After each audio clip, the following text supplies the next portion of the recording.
Interesting, JB, to see exactly how Central handles Coe's offense, because Jackson not being in there, they're starting running back, whether or not we're going to start concentrating a little bit more on the pass or not. They've got the conference leading passer in Tim Vineyard. Out of 8 games, he's thrown for 2,222 yards, averaging 278 yards a game. That's a lot of balls in the air. So he's got good receivers, and Seth Wallace and Kai Bennis. They're 2 receivers that are leading the conference, so it's going to be, I can see a lot of balls in the game. It could be a long game, too. 3 men back deep to receive for Coe. The man in the middle is Aaron Foreman. The kick by O'Neill is a high end-over-end kick. Foreman will take it at the 5-yard line. Tries to cut to the far side of the field to the 10 to the 15-yard line. Gets a block down the far sideline, pushed out of bounds about the 25, 27-yard line. Let's see where they mark it. They'll actually mark it back at the 24, and that's where Coe will set up 1st and 10. Yeah, he got to the outside a little bit, but we had him pretty well boxed in there. He wasn't going to go too much further. So Coe's offense looks like this. The line is center Eric Foreman. The guards are Troy Remington and Nathan Lower. The tackles are Nick Nielsen and David Stevens. The tight end is Seth Wallace. The wide receiver is Kai Bennis and Aaron Foreman. The halfback is Zach Fantz. The fullback is Eric Smallstead, and the quarterback is Tim Vineyard. We'll give you the Dutch defense here in a moment. 2 receivers to the near side, 1 split away from us on 1st and 10 from the 24-yard line. Vineyard under center takes the snap. The give is to the fullback, Eric Smallstead, and he gets out across the 25-yard line to about the 28-29 for a gain of 5. Coe really starting to spread things out. Of course, like you said, JB, 2 receivers to the near side, 1 to the far side, and 2 backs in the backfield. Really spreading out the Central defense, but the linebackers staying home to cut down the draw that time. Defensively, the Dutch look like this. The nose guard, Nate Hansen. The tackles, Ryan Anderson, Steve Perkins. The ends are Justin Snyder and John Van Hukelum. The linebackers, Austin Bonham and Jeff Sanger. The corners, Chad Klein and Nate Korselman. Strong safety, Brick Nelson. The free safety is Nick Turner. 2nd down and 7. They'll mark it outside the 27-yard line, and we're going to have a false start on this play. Yeah, it looks like their right guard or right tackle got up, unless they called us for pulling them off. But, boy, it looked to me like the right guard was flinching over there. It looks like the Cole kids are clapping. They're going to call us for encroachment, so they're pushing us back about 5 yards. First penalty of the contest. The linemen came up to the line that time, had their hands on their knees, and they didn't go set. The quarterback gave a command, they all went set, and I think all 5 of our defensive front 5 jumped and tried to go after him. 2nd and 2 coming up. Checking into the game for Coe is Zach Fantz.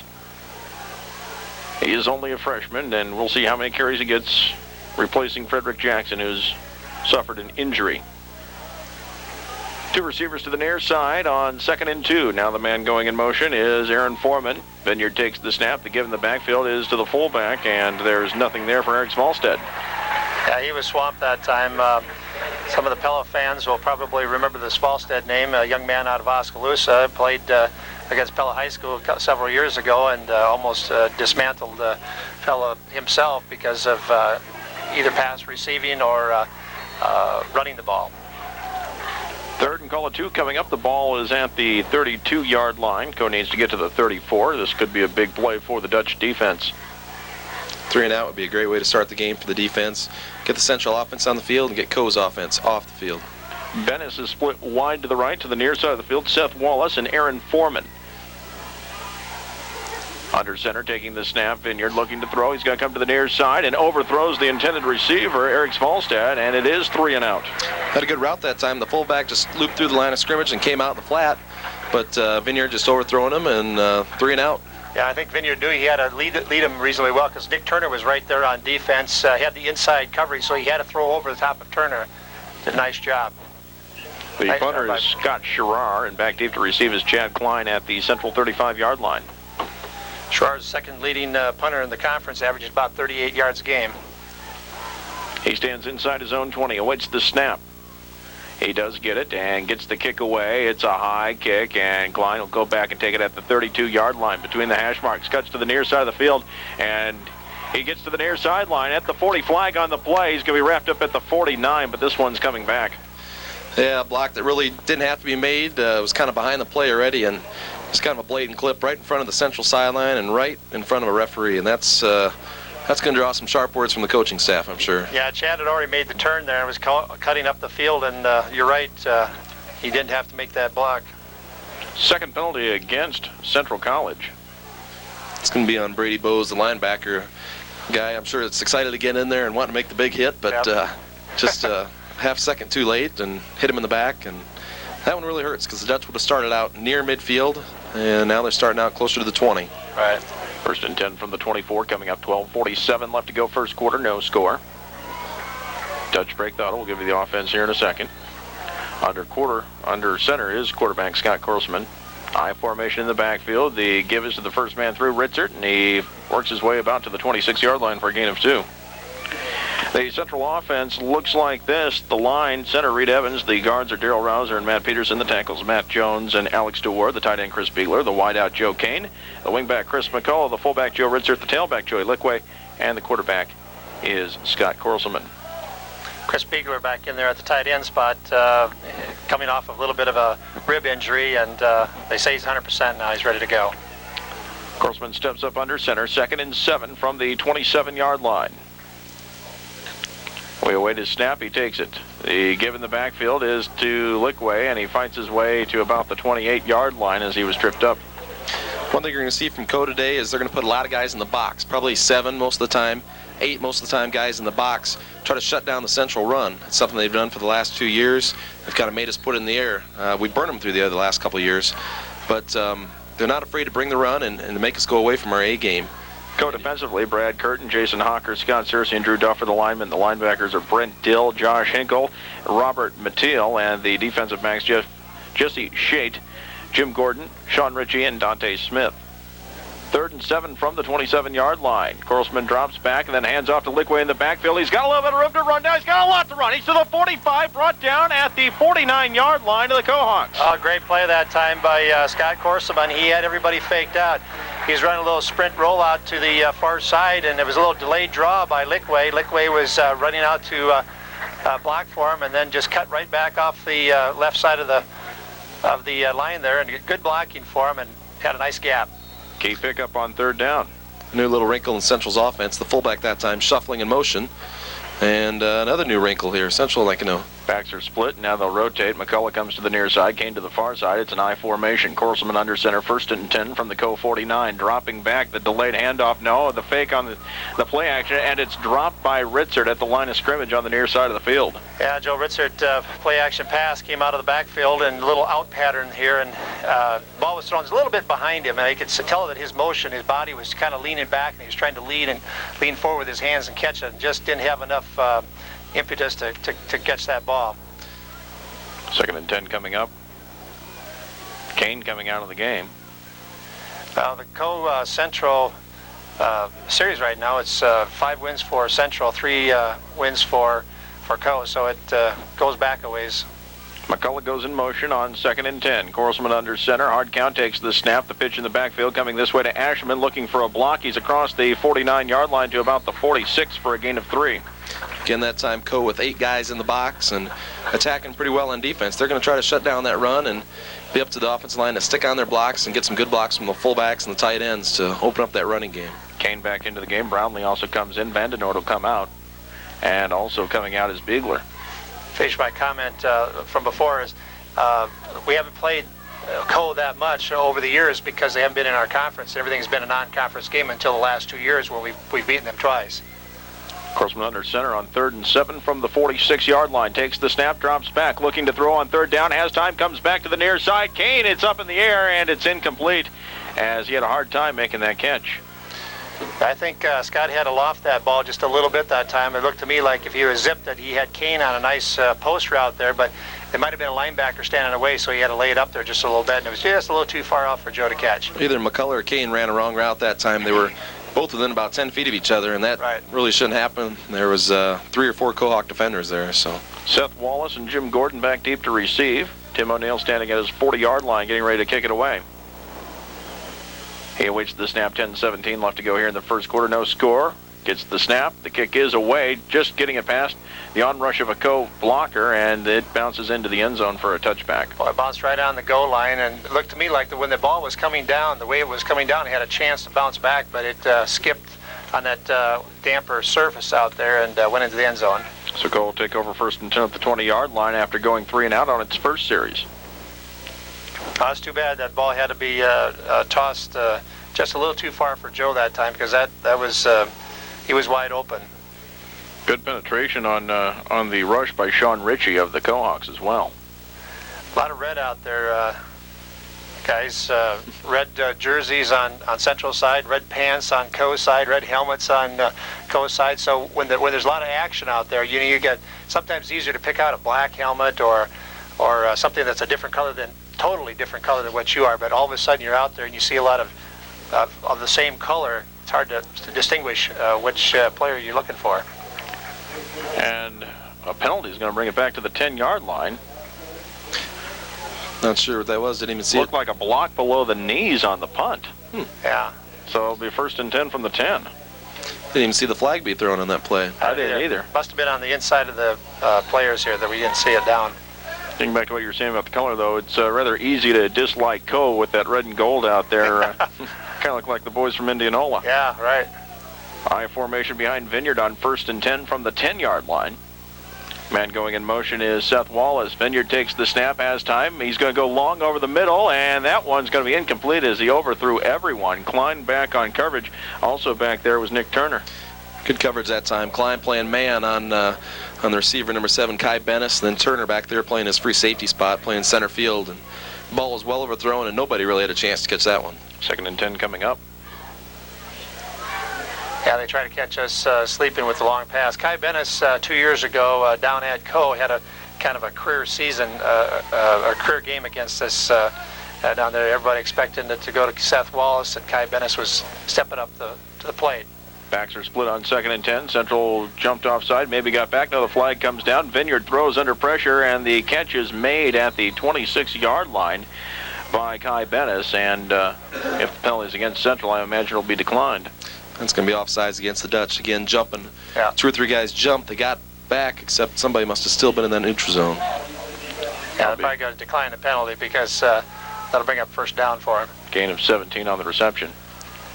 9:56 left to go here in the 1st quarter. No score. Now, because of that jump, we didn't get a good rush on the quarterback that time either. Because as we got back, all of a sudden the ball was snapped, and we were sitting back on our heels on defense, and we didn't get a good rush. So you had plenty of time to throw the ball. 1st and 10. The ball is at the 26-yard line.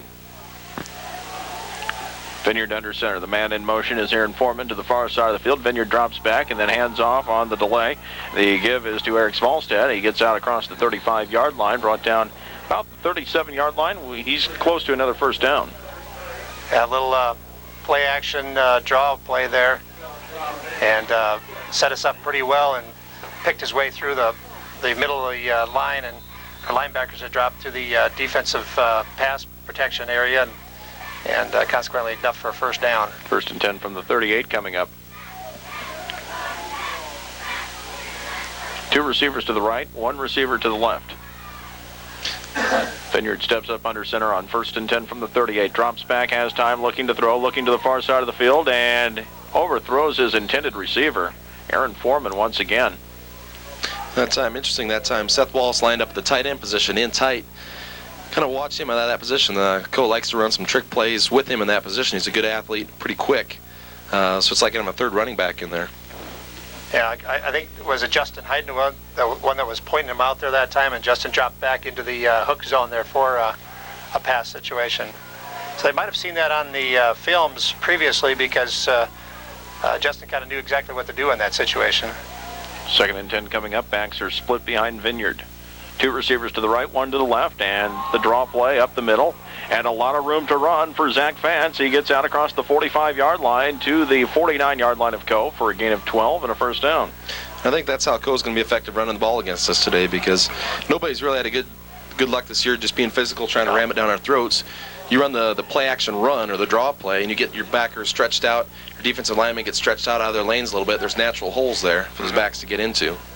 And if you've got an effective quarterback like Vineyard, he's going to force you to respect that pass, and so consequently you're going to be dropping to that hook zone as a linebacker, and boy, it just opens it up for that draw. 1st and 10, the ball at the Co 49-yard line. No score, 8:53 left to go in the 1st quarter. Co on its 2nd drive after going 3 and out on the 1st drive. Vineyard under center takes the snap to give him the backfield once again, and Smallstead gets to the midfield stripe, but no more for a gain of 1. Straight handoff to the tailback that time. sprint back, and he just took the handoff and tried to pick his way through the middle, but there wasn't anything going on there. Second and 9 coming up.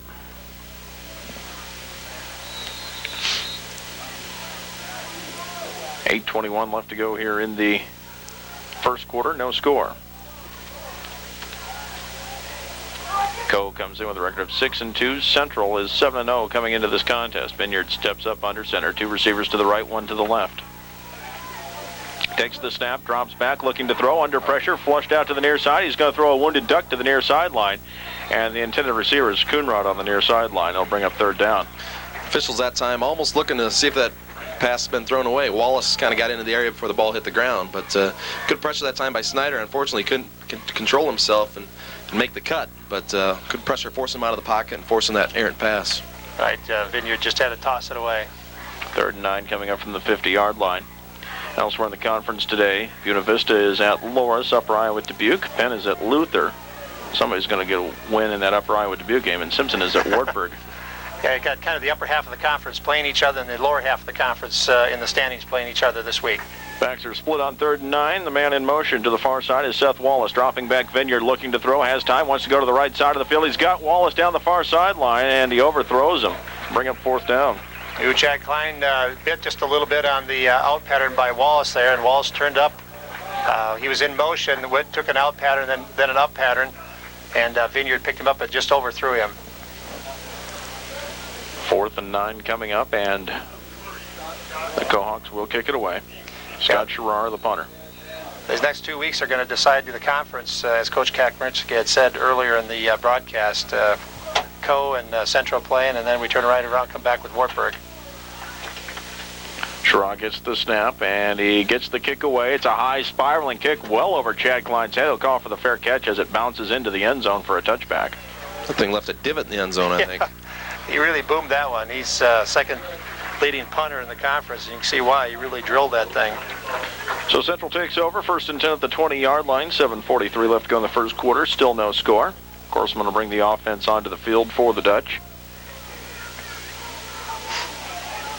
And after last week's game, it's almost a relief to see no scoring at this point. Yeah, when it gets to be 60-7 or something like that, it gets pretty difficult to try to figure out any strategy or analysis that could take place in the game. It's just like, okay, how many plays is it going to take us to score this time? We had Al talking about the leaves changing colors last week. First and 10 from the 20. Dropping back, Corseman will hand off to Lickway in the backfield, tries to bounce to the outside. He's wrapped up for a gain of 1. Tripping him up for the Kohawks was Patrick Jackson. Good pursuit that time by the Kohawks. The D-backs coming up and making the tackle in a hurry. But Joe Ritzer laying the wood there on the defensive end. Just smacked him and then kept his feet moving and pancaked him. Good block by Ritzer, but unfortunately the run pursuit, pretty good job by the Kohawks. Yeah, their linebackers came scraping off pretty fast. Andy Goose is in the game on this series as the wideout to the near side in the slot. He goes in motion. Corseman under center. Hard camp. Takes the snap and then gives to Lickway in the backfield, and he runs up the middle. He's across the 20-yard line, across the 30 for a first down as he gets to the 32 for a gain of 11. Good job by Lickway, picking up about 5 of those yards running backwards as he was being tackled. So he did a nice job. Lickway's a lot of power in a little package. He's kind of a stocky little guy, but kept those legs pumping that time. Like I said, Danny, he's got half his yards that time moving backwards. Yeah, I've got to talk to Larry Happel about that, because at one time they had him at 5'10", and then in the stats they showed him at 5'11", and another stat I saw the other day, they had him at 6 foot. So I think his cleats keep getting longer. I think so. First and 10 from the 32-yard line. Corseman under center, takes the snap, drops back, looking to throw on first down. Has all day. He's going to throw the middle. The catch is made by Vandenoord at the 37-yard line. He fights to the 40 before he's brought down. Gain of 9. All right, nice job there by Scott Corseman. Straight drop back that time. Central runs a lot of play action pass and a lot of rollout, but that time it was a straight drop back, and got the tight end coming across for a nice pass reception of about 8 yards. And good protection that time. Co with 8 guys in the box, and they brought 6 or 7 of them. And Corseman had all day just to sit back there in the pocket, and no pressure, just to pick those receivers out. And nice pass, good catch by Vandenoord, and good run after the catch. First completion of the day for Corseman. Second and 2 from the 40-yard line. Korsman under center, I formation, takes the snap, drops back. There's a flag on the play. I believe Central jumped. The throw to the near sideline. McCullough makes the catch at the 30-yard line. No, they'll say he's out of bounds, but academic anyway, as the penalty is going to go against the Dutch. All right, nice go pattern here by McCullough. He was wide open, but he had already stepped about 2 or 3 steps out of bounds when he caught the ball. It's an illegal shift against the Dutch. Third penalty, 25 yards against Central. The ball will be moved back to the 35-yard line, where it'll be 2nd and 7. Again, that time, pretty good rush by the co-defense, but the linemen and the running backs doing a good job of picking up those co-defenders and giving Korsman plenty of time back there to throw the ball. 5:50 left to go here in the first quarter. No score. Central with the ball, 2nd and 7. Kane will be split wide to the near side of the field. McCullough split away from us. I formation in the backfield as Brandt is in the game now at fullback. Korsman takes the snap. The pitch goes to Ashman away from us. He has a little bit of room to go off tackle. He's back up to about the 38-yard line. Give him a gain of 3. Scotty Korsman, a good athlete back there. I think his first year or 2 years, he kind of struggled with Central's rollout system. They've kind of shifted their offense a little bit, giving him some of those straight drop back passes where he can just set and look and pick apart defenses. And I think that's kind of where he's at his best. Yeah, I think you're right, Kurt, because when he drops back and he's got that back foot planted real well, that ball doesn't tend to loft, or it doesn't tend to sail for with him. 3rd and 4 coming up. The ball is on the Central 38-yard line. Korsman under center takes the snap, drops back on the play action, rolls out to the near side. He has time, will throw. The catch is made by McCullough at the 42, 43-yard line. That is enough for a Central first down. Good job that time by McCullough, coming back for the ball, but making the catch before the first down marker. He knew where he had to get, and then getting that foot down in bounds. Gain of 8. Yeah, he's getting near the sideline, so he just stopped and came back to the ball, and Korsman picked him up and hit him with a nice pass. I would think that tight end position would be open. They're sending those linebackers almost every other play, and I would think we would catch them off guard with a little hook pattern or a little slant across the middle or something like that with a tight end. Kane to the right, McCullough to the left. Slot on the left side is Goose. Under center taking the snap, Korsman drops back, draw play, lick way up the middle, across the 50 to the 45, breaks a tackle to the 40, brought down at the 36-yard line. Another first down for the Dutch. Another great job by the offensive line, and Lickweeg reading those holes, getting through there and using a little shift, a little wiggle of his hips, and making a few extra yards on that run. He's averaging 6.5 yards per carry so far in the season, and today he's averaging just under 11. Nice bit of running that time by Joey. And just like Central's defense, Coast defense is an attacking style defense. You run that draw play, you give them time to come upfield, you can funnel them where you want to and make those holes. By that time, the backers have dropped back a little bit. Yeah, 1st and 10 from the 36, they give up the middle and across the 35-yard line to about the 33 on the carries, Ritzert. Yeah, just straight give to the fullback, first man through that time, and try to keep the defense honest. But he does a nice job of picking up about, looks like, 3.5, 4 yards. 4:02 left to go in the first quarter. No score. The Dutch are driving. 2nd and 6 coming up from the 32. McCullough to the left side. To the right side of the field will be Kane. High formation in the backfield. Ritzert and Lickway. Korsman under center. Long count. Hard count. Takes the snap. Pitch goes Lickway away from us. Looking for a block. He dives to the 30-yard line, and it's going to bring up 3rd down and about 4 yards to go. Little quick pitch to Lickway, and he's tried to get, I don't know if he really tried to get outside. It was just more off, try to pick that hole off that outside that tackle, but a good pursuit by Coe that time. I couldn't tell if it was the free or the strong safety that came up, and it was actually blitzing on that too. But they had everybody and their brother in the gaps on that one. They'll probably bring it again this time too on 3rd and 4. High formation in the backfield. Ashelman, the tailback now. McCullough to the right. Kane to the left. Go with 8 in the box. Korsman under center. Hard count. Takes the snap. Drops back. The give is to Ashelman. He's got room to roam. He's to the 20-yard line. Brought down at the 16. That'll be another Central first down. That's one disadvantage of bringing 8 people up in the box, because if you do get to the outside, there isn't pursuit that is going to be able to get to you, and that's just exactly what happened. Aaron Ashelman got to the outside and was able to cut back up, and it looked to me like if he would slanted back to the left, he had a wide open shot at the end zone, but got tripped up. And Patrick Jackson with the tackle again. I formation, 1st and 10 from the 16. Receiver to either side. I formation. It's Brandt and Ashman in the backfield. Korsman under center takes the snap. This time, Ashman gets it left side, looking for a block. He's across the 15-yard line, brought down about the 11. Bring up second at about 5 to go. There's that new wrinkle in the offense. Brandt, that time the fullback, shuffling in motion to his right. Then Central bringing the counterplay to his left and pulling the fullback in the guard. Right. Brandt able to cut off a would-be tackler and Ashman with a nice gain on first down. Central unofficially has 88 yards on 12 carries. Leading rusher Joey Lickway, 6 carries, 56 yards. Yeah, it was a nice hole that time that was created there for Ashelman. Second and 5 from the 11-yard line. And they give him the backfield to Ashman again up the middle, and he's stopped at the 10. Yeah, I couldn't tell if Aaron that time was supposed to run a little bit wider. I don't know if he might have thought he saw just a little bit of a gap there in the inside, and he took it, but it looked to me like the hole was being set up to the outside a little bit more. Cole with some good defensive pressure that time and slipped by the blocks of some of the offensive linemen, and he had 2 or 3 white jerseys on top of him before he really had a chance to do anything. Brandt and Ashelman come out, and back into the game are Ritzert and Lickway. Kane split left, McCullough split right. Korsman under center on 3rd and 4. Hard count, takes the snap. We got a flag on the play. He's throwing for the end zone, near side, looking for McCullough. It's batted down by Jackson, incomplete. Let's see what the flag is for. I think it's going to be offsides. I think Kane was taken off about a half count too soon over there. Flag is over there on the far side. I'm sure that's what it is. Illegal motion against Central.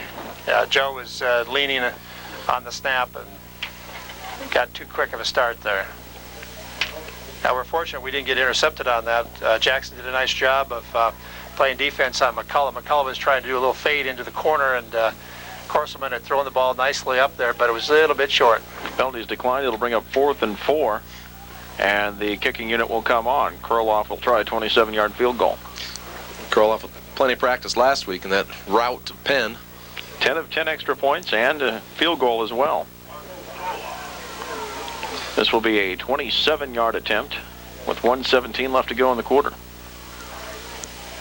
We wait for the snap. Joe Kane will hold the ball. Is down. The kick is up, end over end. It's got the distance, and it is good. 1:13 left to go in the first quarter. Central strikes first. It's the Dutch 3, the Kohawks nothing. You're listening to college football on the home of the Dutch, 92.1 FM, KRLS.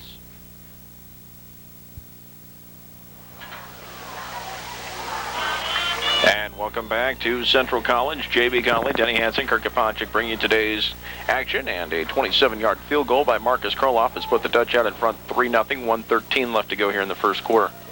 Well, a few penalties in there have stunted the action just a little bit for Central. That penalty right there broke up the opportunity for us to possibly score there, a touchdown, but came away with 3 points, which was satisfactory. Eric Smallstead, Aaron Foreman, and Jared Rance back deep to receive this kickoff by O'Neill. 3-0 in favor of the Dutch. And one stat you pointed out, JB, a bit ago, 88 yards rushing already in the first quarter. That's really huge for the Dutch. High end over end kick, and Coleman will take it at the goal line. He's going to work towards the far side of the field. He's to the 10, gets past one tackler to the 20, still on his feet down the far sideline, pushed out of bounds near the 28-yard line, and taking a look, I think that was Adam Humble pushing him out. No, check that, 37, Freddie Bays. Yeah. It'll be 1st and 10 coming up for Central. The ball, or for Co, excuse me, the ball is marked at the 29-yard line. Now they got pretty decent field position after a great kick by Tim O'Neill, almost to the, well, right on the goal line. Sometimes when you get that far of a kick, the receiver gets the ball a lot faster, and because he line drived it down there. Backs are split, 2 receivers to the right side on 1st and 10. Vineyard looking to throw over the middle. The catch is made at the 45-yard line. Brought down at the 47 is Seth Wallace. Yeah, Wallace coming across the middle, got into a seam there, and Vineyard did a nice job of finding that seam and just zipped it in there to him. Hey, Coe's got some pretty good set of receivers. They've got Kai Bennis, who's 6'3", a pretty good frame for a receiver. Then Wallace, who kind of doubles as the tight end, but he's 6 foot, 200 pounds, a pretty good-sized kid. Runs pretty well. Then the other receiver is also decent-sized. Foreman, 6 foot, only $158, so he can get tossed around, but pretty good set of receivers for the Kohawks. Wallace listed as a tight end, but we've seen him more in the slot than we have actually on the line. He's coming in motion here on 1st and 10. Vineyard drops back on the play action, now steps up in the pocket, throws to the near side looking for Wallace, and this time, once again, hits Coonrod on the near sideline. Coonrod's 2 for 2 in receptions. He's not even in the game. Yeah, we did a nice job of kind of flushing him out of the pocket that time, and the defensive backs had everybody pretty well covered, and so Vineyard, smart quarterback, didn't try to thread the needle that time and just threw it out of bounds. 2nd and 10 coming up the ball at the Co 48-yard line. 35 seconds left to go in the quarter.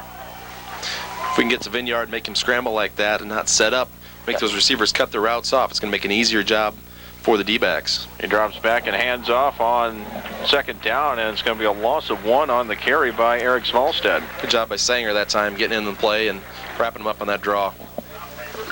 It'll bring up 3rd and 10. And we'll see if Co decides to get one more play off before the end of the quarter here. Yeah, it looks like they're going to let it run out. About 10 seconds left to go here. Down to 5-4, and a pretty decent first quarter for Central College, as they do have the only points of the game. It's a 27-yard field goal by Marcus Kroloff after 1 quarter of play.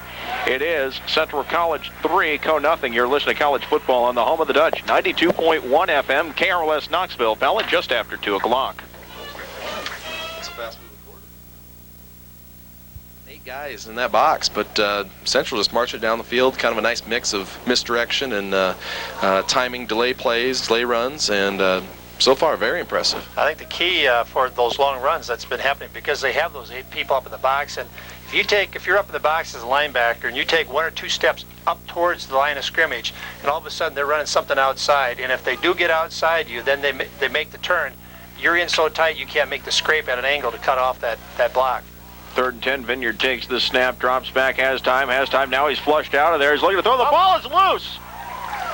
They're fighting for it. I do believe Co was able to come up with it, as it was stripped out of his hands as he was flushed out of the pocket. Yeah, well, the official didn't signal like it was a forward pass, so he was coming back, looked like he was going to throw the ball and trying to come forward, but he didn't, got hit.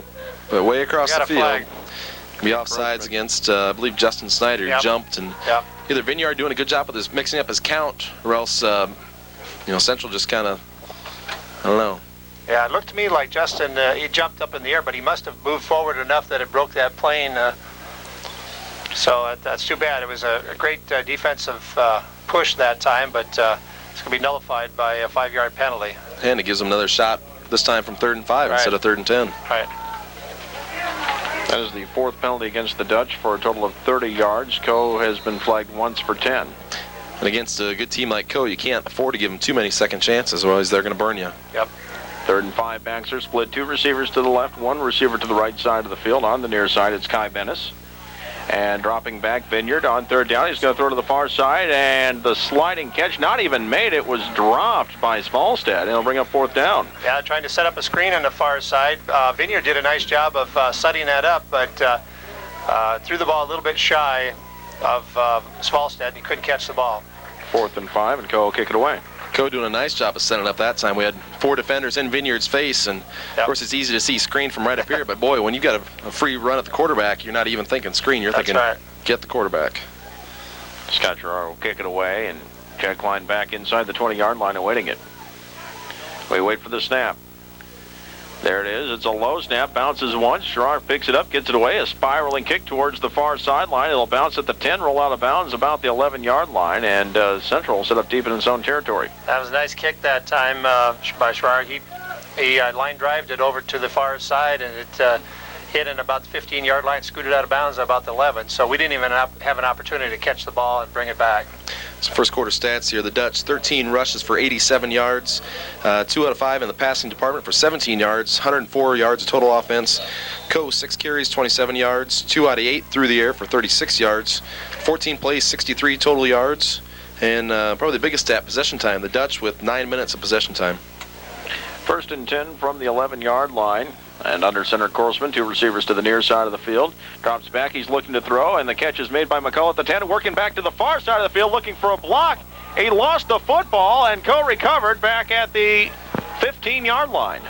Oh, it's too bad. It nullified a great opportunity right that time. McCullough, from his wideout position, came back underneath the lineman for a wideout screen, and once he caught the ball, he was rambling on pretty well on the far side over there, but the defensive back from Coe grabbed a hold of his arm and swung him around, and he lost the football, and Coe picks it up on about the 15-yard line. Actually, I think it was one of the linemen that caught him from behind. Of course, McCullough looking upfield, didn't even see him coming, and just picked his pocket. 1st and 10 from the 15. Vineyard under center. Man in motion coming to the near side is Coleman. Vineyard drops back, looking to throw on 1st down, looking for the end zone over the middle. Overthrows the intended receiver, Kai Bennis. That was a good-looking play, though, but until McCullough's fumble, the wide receiver screen, all 5 linemen released, coming upfield. He had great blockers, but like I say, one of those guys coming from the backside. McCullough never had a chance, never saw him. He'll bring up 2nd and 10 from the 15-yard line.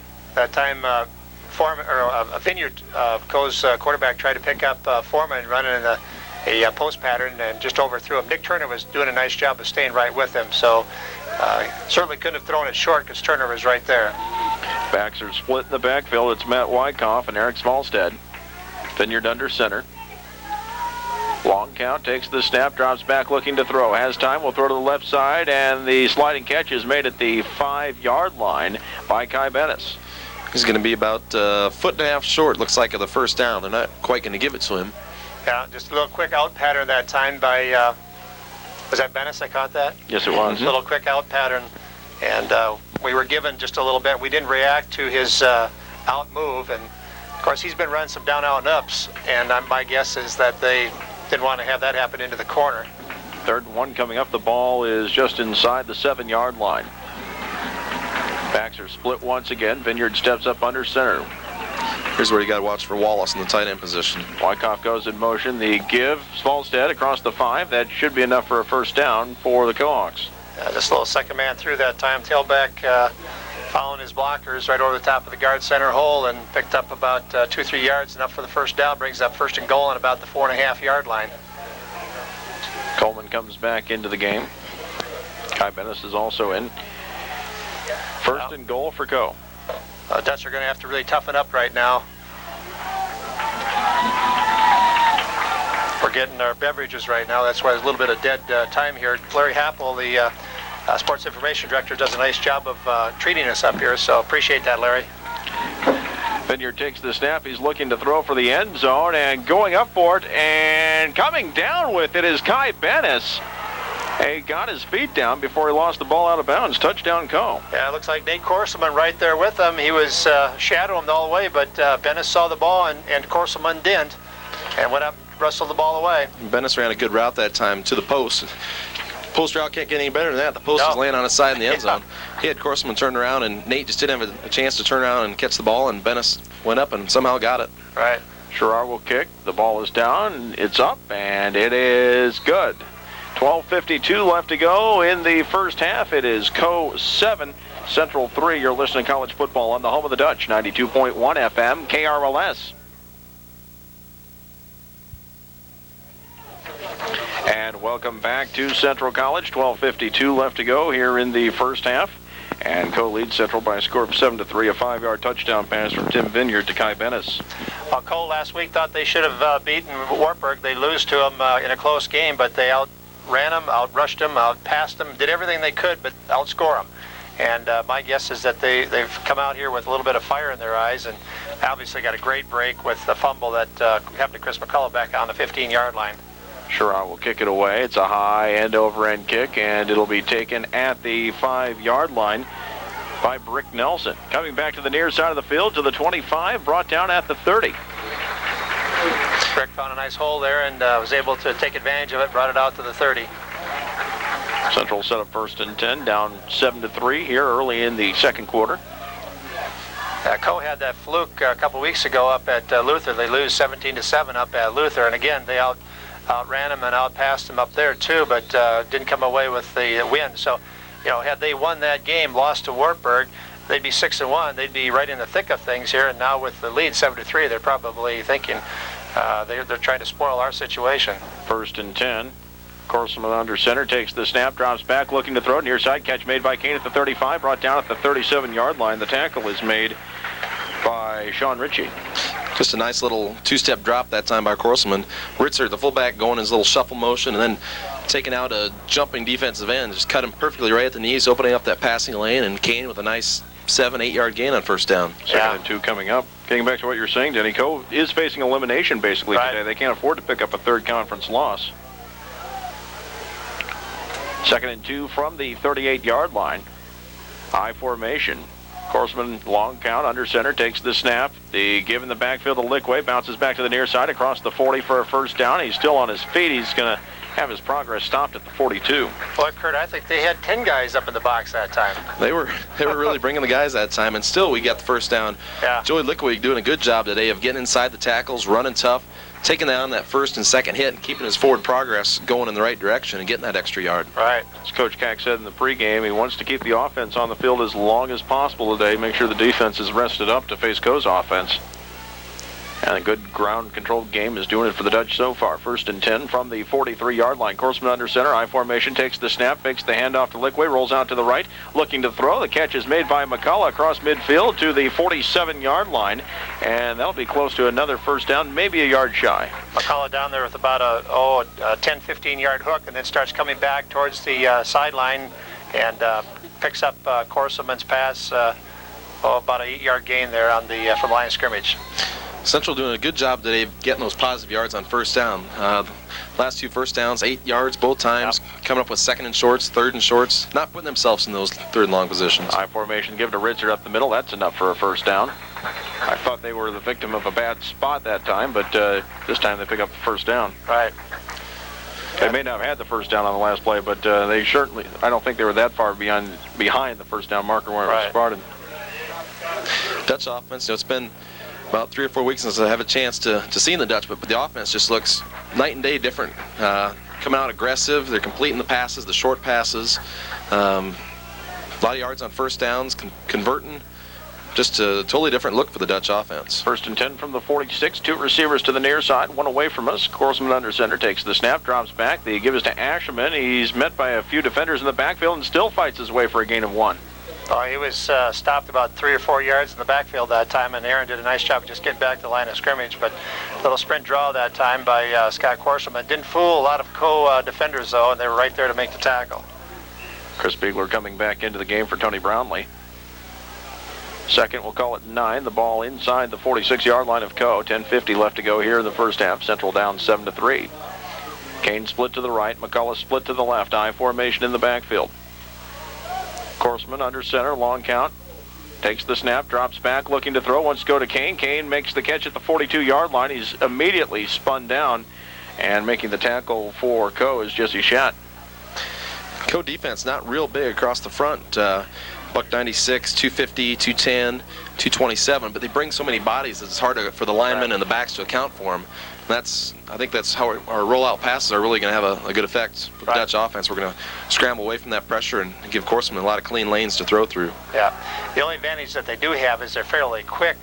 Even though they got their body size is not as big, they're pretty quick, and so that can see if that can adjust for that size. 3rd and 6 coming up from the 42-yard line. Korsman drops back, wants to roll out to the near side. Now he's going to run. Now he's going to throw. He's going to go. He puts it up in the air for Kane, and it falls incomplete. So there were 4 white shirts in the area. That reminded me of a play about 2 years ago when Nathan Amy completed one across with 4 white shirts around him. That time Kane made a great effort, but kind of got hit as the ball got there and couldn't come up with it. But we're lucky that one just wasn't picked off. Yeah, really was. And bring up 4th down. O'Neill will kick it away. Standing deep to return it is Seth Wallace. And joining him back there is Jim Gordon. I'll see if Tim can put it into the coffin corner here. O'Neill standing at his 45-yard line. Gets the punt away. It'll bounce. No, it'll be caught by Gordon at the 13-yard line of Co. So it's inside the 20 where you want it. Tim tried to just pooch kick it that time rather than try to really blast away, and he did. They did a nice job of fair catching it. 1st and 10. Ball at the 14-yard line. That's where Co sets up. 9:26 left to go here in the first half. Dutch would like to come away with a little bit of a turnover on this situation. Got them deep in their territory right now. It'd be nice to come away with an interception or a fumble. Go ahead. Looks like the officials are stopping the clock here. I don't know if they're looking up at the clock thinking the clock is not set right, but looks like the officials are going to walk over to the coaches on the near side here and tell them to reset the clock at a certain time. 9:44 on the clock. Yeah, it looks like about 34 seconds must have run off the clock for some reason, and they want to put 9:44 back on the clock. It's back up there. 7-3 in favor of Co. 9:44 left to go in the first half. As Co with football 1st and 10 at its own 14-yard line. Putting time on the clock. Get another hour's sleep tonight, and the game's moved to 1 o'clock for the rest of the season now. Right. I'm glad that the sun is under the clouds today, because in the fall time, all of a sudden the sun's down here later in the game, and it gets pretty warm up here. Vineyard looking to throw on first down, going long, and the catch is made at midfield and brought down at the 45-yard line is Aaron Foreman. The tackle is made by Jason Grant. Yeah, we're back in the nickel defense that time, but boy, Team Vineyard found the seam that time between the deep safety and the cornerback, and just laid it out there. I think that time our safety got sucked over a little bit. Grant had a good angle to get back there, but he was hustling, but he just couldn't quite get there before the ball got to Foreman. Right. 42-yard reception, 1st and 10 from the central 44-yard line. 2 receivers to the near side, 1 away from us. Backs are split on 1st and 10. Vineyard drops back, now hands off in the backfield. Coming to the near side is Volstead, and he picks up about, we'll call it 3 yards. 2nd and 7 coming up. Yeah, a little sprint draw that time, and Volstead, as he made the cut, slipped and fell, but still picked up about 2 or 3 yards. Go up 7-3 and driving once again. Bringing the play in from the sideline, Zach Vance. Well, so far we've been able to flush Vineyard out of the pocket, but he's been able to either unload the ball or pick up his receiver anyway. We've got to somehow put some pressure on him to the point where he's throwing the ball too quickly. I formation, going in motion to the far side is Seth Wallace. Vineyard rolls out to the left, hands off to Volstead, looking to turn the corner. He does. He's to the 40, to the 35-yard line, pushed out of bounds at the 33. And making the play for Central was Nick Turner. Just a real deep outside handoff that time, and the Kohawks just stretching that Central defense all the way to the far sideline until Volstead can hit that corner and then just skirted upfield for enough for the first down. Gain of 8 on the play. Takes one of those open, long handoffs that you're seeing quite a bit of either in the pros and especially in the college ranks.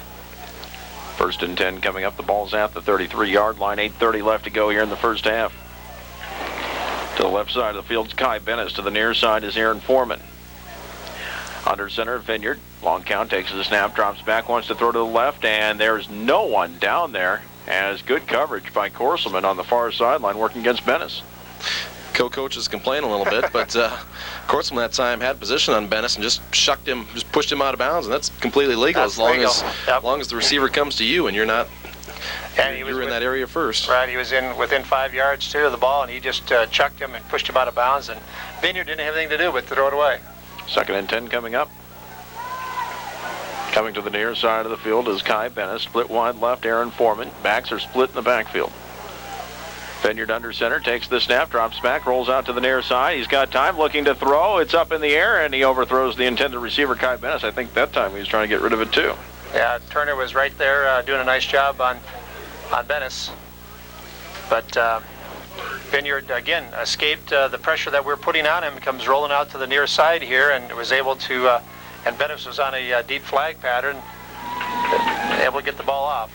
3rd and 10 from the 33. Central crowd rises to its feet. 8:12 left to go in the first half. The Dutch down 7-3. Vineyard walks up to the line. A receiver split to either side. Now 2 receivers to the right, 1 to the left. Dropping back, Vineyard looking to throw on 3rd down. Has some time. Now blindside pressure, throws over the middle, and the closest man was Chad Klein, as I didn't see any white jerseys in the area where it was thrown. Threw it behind Aaron Foreman, who's running a drag pattern. Right. Just shallow linebackers, but thrown way behind. And like you said, JB, Klein was the closest one to the receiver there, or to the ball. Yeah, defensive backs again did a nice job of having everybody pretty well covered up. Now we'll see if Shirai has a foot for a 50-yarder. Doesn't look like it. Coe's going to go for it. 4th and 10 from the 33. So key play here for the Dutch. Well, that time we had good pressure on him. Snyder almost getting to him. Hopefully this time we can get to him before we can get the pass away even. Foreman and Wallace to the near side. Bennis away from us. 4th and 10. Vineyard drops back, looking to throw. Has time. Now under pressure. He's hit as he throws it. The catch is made at the 15. And fighting his way to about the 12-yard line is Kai Bennis, another first down for the Kohawks. Well, we're in a man coverage with two deep in the zone, and Bennis that time just split the zone and found that hole and was able to make the catch and stretch it out for the first down. Yeah, Vineyard did a nice job of staying into the pocket that time, and just as he was throwing the ball, he was hit. I thought we were going to get to him in time, but he was able to unload the thing. It's the first really serious drive the Co's had all day. The 7 points coming kind of as a gift from that fumble. They only had to drive 15 yards, but this is working on about a 86-yard drive. Right. 1st and 10 from the 13. This time Vineyard is sacked as he was trying to get rid of it, and he's going to be dropped all the way back at the 20-yard line by number 91, Steve Perkins. Yeah, Perkins, he coming on hard, but it looks like one of our central players is down. It looks to me like it could be Sean Ryan DeWard, Anderson. I think. Who? Maybe. DeWard. Might be DeWard. Mm-hmm. Oh, yeah. And checking out his right ankle, right knee. He's kind of cocked in a funny position there on his side. Right. Picking him up is no easy feat either. Yeah.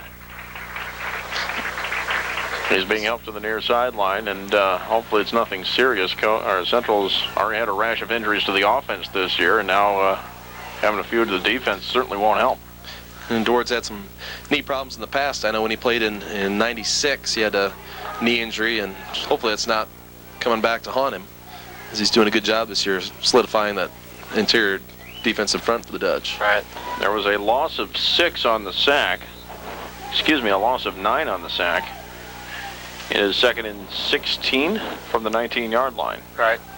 Nate Hansen's in there now to replace DeWard.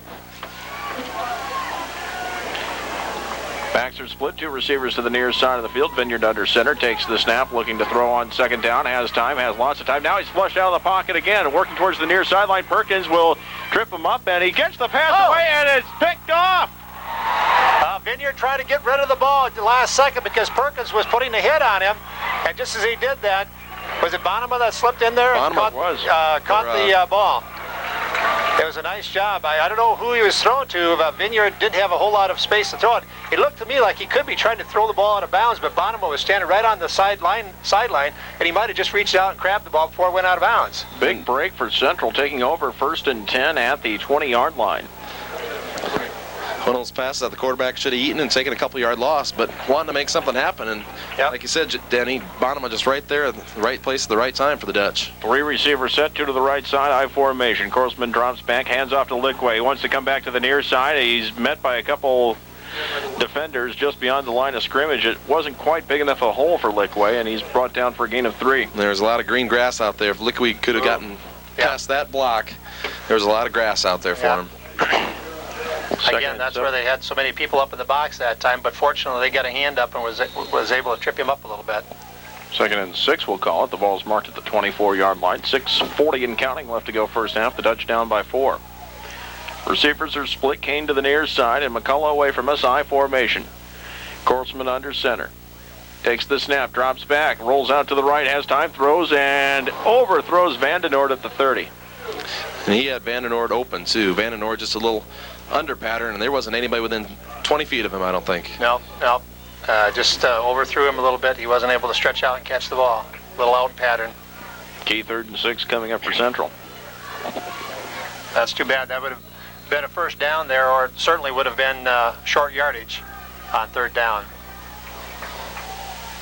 Dutch break the huddle. 6:26 left to go in the 2nd quarter.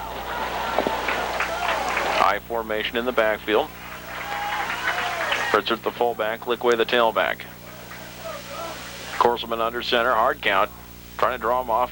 Doesn't do that, but he gives it to Liquay in the backfield. And he's looking for a gap to the right side, breaks a tackle, but he only gets to the 25-yard line. He'll bring up 4th and 5. Liquay, again, a little sprint draw that time, but there just wasn't anything there. It looked to me like Coe might have even been stunted to the left, and there wasn't anything left there for him to do but try to carry a couple of tacklers to the line of scrimmage. 4th and 5. Tim O'Neill will kick it away, standing at his own 10-yard line, back to receive the punt at the 45.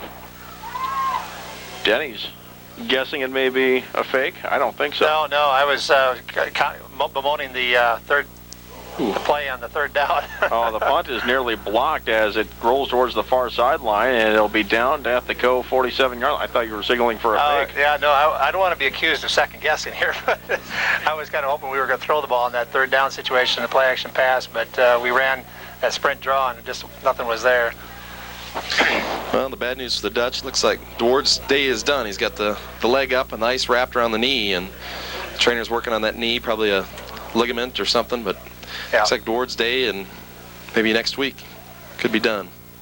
1st and 10 from the Co 47-yard line, 5:38 left to go in the quarter.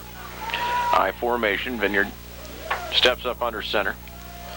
Takes the snap, the give is to the first man through, and fighting for maybe a yard is Zach Vance.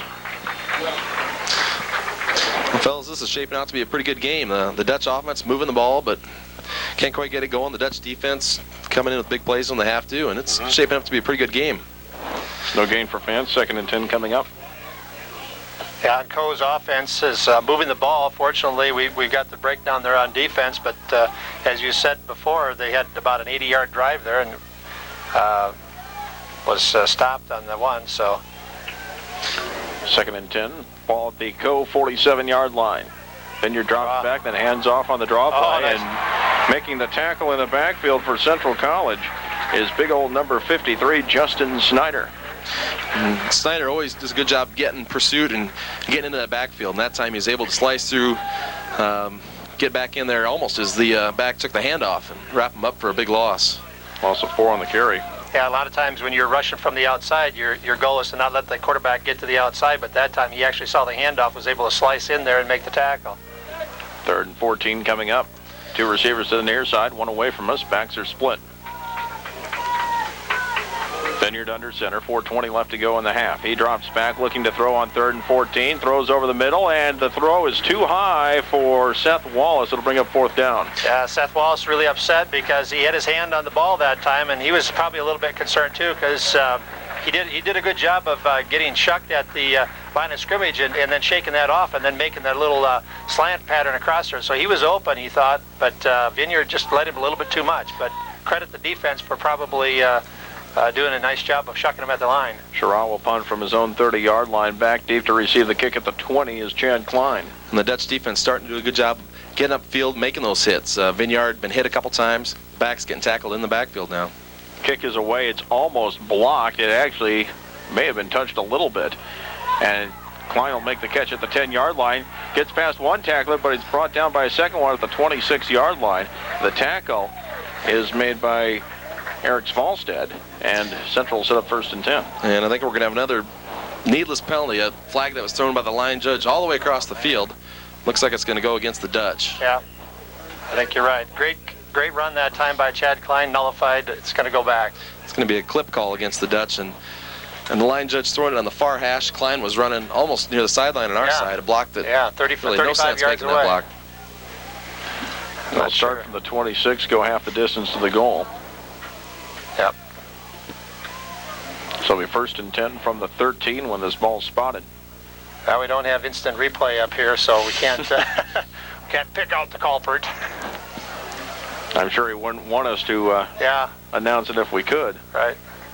1st and 10 from the 13-yard line. Central 5 penalties on the day for 43 yards. Co 1 for 10. Horseman under center, I formation, a receiver to either side. He takes the snap and gives to Lickway in the backfield. He's across the 10, maybe back to the line of scrimmage for no gain. Now, sooner or later, guys, we're going to have to chuck one deep here. Horseman, or that time, McCullough lined up one-on-one man coverage. Co playing with one free safety that's got not a deep half. It's got the whole deep part of the field. Sooner or later, I think we're going to have to take a chance and throw it over the top and let McCullough go get it. Yeah, we haven't tested out their speed at those wide receiver spots, so we know that McCullough's got it. Now Kane and McCullough both line up wide right. No receiver to the near side, and the give is to Lickway. Draw play up the middle. He's got some room across the 20-yard line. He fights his way for a 1st down. But when you're running the ball like that, like the Dutch are, and like Lickway is today, who needs to throw it? Right. Ball will be marked at the 24-yard line, gain of 11. Nice little sprint draw that time again by Corseman back to Lickway. Lickway hits the line of scrimmage, does a little juke and cuts back to the inside a little bit and picks up a nice 10, 11 yards. Lickway unofficially 11 carries, 76 yards. He's having a good first half. Kane to the near side. McCullough away from us. Now Kane goes in motion. They'll both line up on the right side of the formation. Kane the wide out, and in the slot is McCullough. Horseman under center, I formation. Takes the snap, drops back, fakes to Lickway, rolls back out to the right side, looking to throw the football. He'll go long, and McCullough make the catch as he goes out of bounds at the 39-yard line. They say no. Oh, my. That looked like a good catch, but the side judge was right there to see it. But I thought Corseman, I don't know if he couldn't find him or what, but McCullough was open much sooner on that out pattern, and Corseman didn't throw him the ball. And it could be, we're standing up here, we could see the whole field. Could be that there was a guy right in front of him. He couldn't pick him out, but certainly he was wide open much sooner. 2nd and 10 coming up. Central down 7-3, 2:56 left to go in the first half. Coming up at the half, we will hear from Central Women's Soccer coach Amy Van Hukelum. Her squad made the postseason but lost to William Penn this past Tuesday. The give is to Lickway in the backfield. He fights to get back to the 25-yard line for a gain of 1. A little, just to give to that tailback. Second man through on that right-hand side, but there just wasn't anything there at all. Try to spread them out a little bit, try to catch them thinking pass because of the second and long situation, but their defensive line did a nice job of staying in there. 3rd and 9, 2:20 left to go. Bigler comes back into the game for Brownlee. Central breaks the huddle. Kane comes to the near side, and McCullough goes away from us. Brandt is the fullback, Lickway the tailback. Ken Cole only with the one safety. Corseman drops back on 3rd down. Blindside pressure. Screen pass back to the near side. The catch is made. The ball is loose. It's picked up. They'll call it an incomplete pass. Yeah, Tony Brownlee over here trying to pick up the screen pass. Corseman did a nice job of setting up the screen pass, but Brownlee just couldn't hold on to the ball. It looked to me like if he would have, he could have 50-50 chance if he would have caught the ball, he was going to get tackled, but he could have maybe slipped that guy. Then there was some open territory, but we're punting the ball, 4th and about 9 yards. O'Neill standing at his 10-yard line. And Coe has one man back deep to receive at its 45-yard line. It's a low snap. It hits him in the helmet, and he'll pick it up and run. O'Neill trying to get in the open ground. He's got room to go. O'Neill to the 30, 35. Knocked out of bounds at the 41-yard line. First down, Central, after the bad snap. Oh, talk about dodging a bullet, because that ball, we were talking before the ball game that had Buena Vista had a good punter up there. They might have been ranked because they've had a pretty good ball team this year, but that punter was throwing the ball all over the place. And all of a sudden, this is the first snap this year that we've had bad come back on the punt. Usually, Tim has been able to catch everything that's come back to, but that ball took about 2 or 3 hops, hit him in the chest, and he was able to pick it up. And as he was attempting to run, got tackled at the line of scrimmage, but escaped and was able to make the outside and picked up some blocks and made it. Tim O'Neill's first rush of the season, 17 yards and a first down. We'll take it. I formation, 1st and 10 from the 42. Corseman under center. Takes the snap, drops back, looking to throw. He's got time. Now he's flushed out of the pocket. Now he'll throw the screen pass, and he underthrew Vandenoord at the 45-yard line, looking for the safety valve to the right side, and it was just a short pass. Well, that punt snap a bit ago, the previous one, Reed Evans' snap was a little bit low and just kind of hit the ground right at his feet. So yep. I'm sure Reed snapping the ball, he's thinking, okay, I got to get back there quicker or faster, and he just kind of lost his grip or tried to squeeze the ball too hard and dribbled back there. But yeah, that snap all the way along the ground, and then as O'Neill bends down to pick it up, it bounces up and hits him in the helmet. And he was still able to get 17 yards on that play. 2nd and 10 coming up for Central. Corseman drops back, blindside pressure, needs to get rid of it. The ball is loose in the air, and Coe comes up with it. They're called incomplete. Yeah, his hand was coming forward. He was trying to pass, but their quickness coming from behind, they were able to catch up to him, and just as he was throwing the ball, he got hit. 3rd and 10 coming up. Kind of that's that backside rush on the Central's full sprint. That's supposed to be Corseman's man, and Corseman stopped to set up. Of course, he couldn't feel the pressure coming, right. But maybe one of Corseman shouldn't continue his motion that time, but another bullet dodged by the Dutch that time. Right. The brakes are going our way. 3rd and 10 here. Kane to the right, and McCullough to the left, I formation. Now McCullough goes in motion. He'll sit up in the slot on the far side. Corseman hard count, takes the snap, drops back. This time has some blocking. He's going to throw to the right side and overthrows McCullough. Now bring up fourth down. Yeah, of course, I'm a little disgusted with himself that time because he had McCullough kind of in the seam over there, but he just couldn't pick McCullough up and get him right where he should be. Scott was just straight drop back pass that time, and he's disappointed because he knew he had McCullough open there. Just overthrew him. O'Neill will try to kick it away again. 2 men back deep to receive for Co. Seth Wallace and Jim Gordon. O'Neill standing at his 28-yard line. Waiting for the snap. Much better one this time. Gets the kick away. A high spiraling kick, and it'll come towards the 15-yard line. It's dropped, and Gordon fell right back on top of it. And Co. will set up 1st and 10 at its 12-yard line. That ball. Go ahead, Denny. Yeah, great kick that time by Tim O'Neill. That ball was really kicked hard, long and high, and was coming down over the backs of the receivers. And as they were kind of running back, they lost track of it just a little bit and lost it. But fortunately, he fell on it for Co. Gordon trying to catch that one almost over his shoulder. Yeah. And Central right there, but somehow he came up with it. 1st and 10 at the 12-yard line. Co needs to go 88 yards. Team has all 3 of its timeouts. Going in motion, Seth Wallace. Dropping back, Vineyard will hand off in the backfield. Coming to the near side, Smallstead gets out across the 20-yard line before he's brought down. Klein in there. Also in there on the hit for Central was Jason Grant.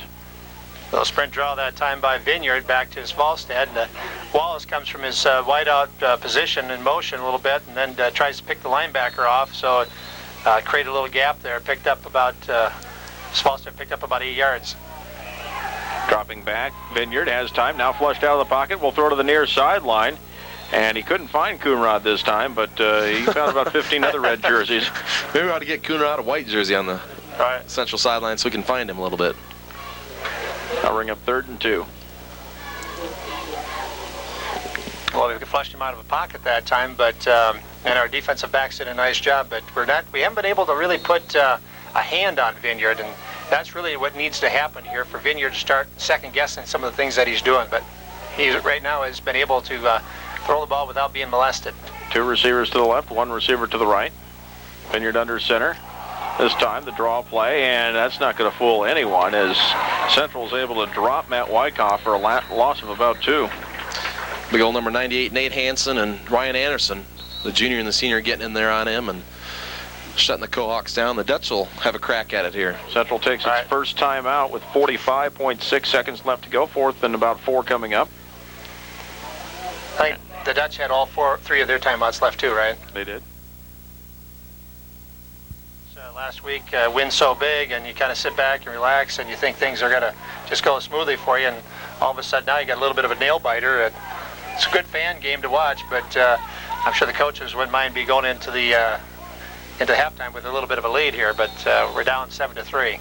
Shaw will kick it away. 2 men back deep to receive for Central. Chad Klein, Rick Nelson. There's the snap. It's a good one. The kick is away. It's a high spiraling kick. It'll send Klein all the way back to the 30-yard line. Catches it over his shoulder at the 25, looking for a block up the middle of the field to the back right side. Still on his feet, and he gets it back all the way to midfield. Central will have good field position with 31.6 seconds left. That puts them in range, JB. A couple quick passes and 2 timeouts left yet, and we're easily in scoring position here. Right. At least field goal position. Central at its own 49-yard line. Wind kind of swirling all over the place, but basically Central's going into it. Kane split wide to the near side. Goose and McCullough to the right side of the formation. Kortzman sets up under center. I formation. Takes the snap, and he stepped back early. We're going to get a flag on this play. Yep. That'll be another penalty against the Dutch. 6 for 48 yards in the first half. Yeah, Scott was moving out of there before the ball was snapped and drew them off sides, but we're going to get the 5 yards. Well, it's been a pretty clean, well-played, well-executed game up till about the last 2 minutes, starting with O'Neill's scramble there for the first down. We had that, and then we had the co-punt that was dropped and muffed, and now a couple mental blunders, and it's been exciting these last couple minutes. I formation. Kortzman under center. 1st and 15 from the Central 44. He drops back. Has time as he looks to throw, rolls out to the right. The catch is intercepted. 50-yard line to the 45-yard line on the return. The ball is loose, and Central comes up with it. Oh, my. Well, they dodged a bullet on that one because Scott that time, as he was rolling out to the far side, trying to find his receivers. There were a ton of co-defenders back there. They had probably 5-6 guys back defending on the pass. They knew we were going to pass, and throws it right in the hands of their linebacker. He runs it back, but gets tackled strong enough to fumble, and we regain the possession. I don't think we can change the down markers over there. No, Adam Hawker with the interception. That's 1st and 10 at the 46-yard line. Under center. Korsman takes the snap, drops back, looking to throw. He's got time. He goes long to the far sideline for Kane, and that one is incomplete, going out of bounds. Nearly picked off again by Sean Ritchie. Give credit to Andy Goose on that last interception. Interception made, and Goose pursued from the backside and was able to reach in and rip that ball away. And because of the change in possession, Co got the ball, and we took it back. Central gets the ball back with the first down again. Right. 2nd and 10 with 15.2 seconds left to go in the half. Well, Coe's back in this prevent defense right now, and it's going to be hard to get anything behind him. We'll see what happens here. We got McCullough coming to the far side, or near side here. Boy, he's got him one-on-one pretty much. Korsman under center. Hard count, takes the snap, drops back. Has time, throws to the right side. Under throws Lickway. And I don't know if I'd want to throw short with 15 seconds left to go in the half. Yeah, you want to throw that ball deep because you throw a little out pattern like that, it gets intercepted. It's 6 for them. 11.3 seconds left to go. 3rd and 10 coming up. Brownlee comes into the game. And Korsman looks a little flustered. He's had some passes that haven't been on the money. They've been behind. They've been low. The interception maybe shaking him up a little bit. Just looks like his confidence is just a little bit shaken right now. Right. Coming to the near side, Vandenoord and Brownlee. To the far side of the field is Lickway. Now he comes to the near side. McCullough still far to the far side of the field.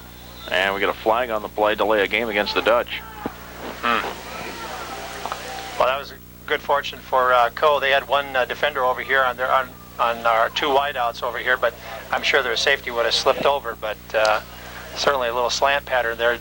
You know, any catch is going to create something.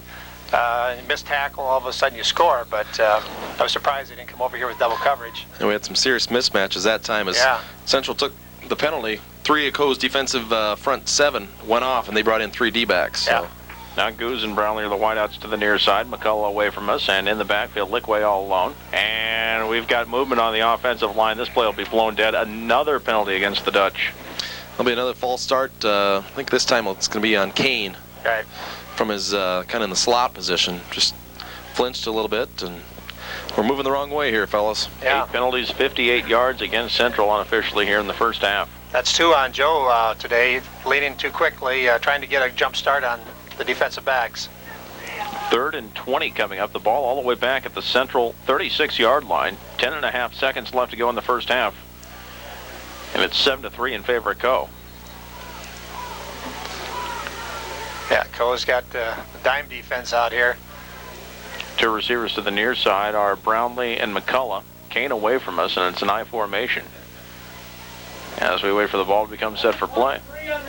They're going to change the clock back to 11.3. That's what it was before the last penalty. Yeah, it's not a whole lot of difference there. I guess about that 1 second can mean the difference. So might as well take advantage of putting it on there. They get the clock straightened out. I formation in the backfield, Ritzert and Lickway. Korsman under center. We look for a draw play here. Keep the clock rolling. Takes the snap. And the give is to Lickway. Cuts back to the right side. A little bit of room across the 40-yard line to the 45.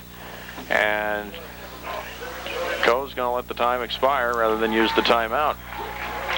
After 1 half of play, it is Co College 7, Central College 3. You're listening to college football on the home of the Dutch, 92.1 FM, KRLS.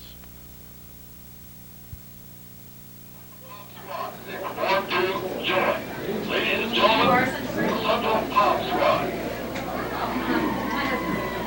He'll be back. I don't know. How far away are we?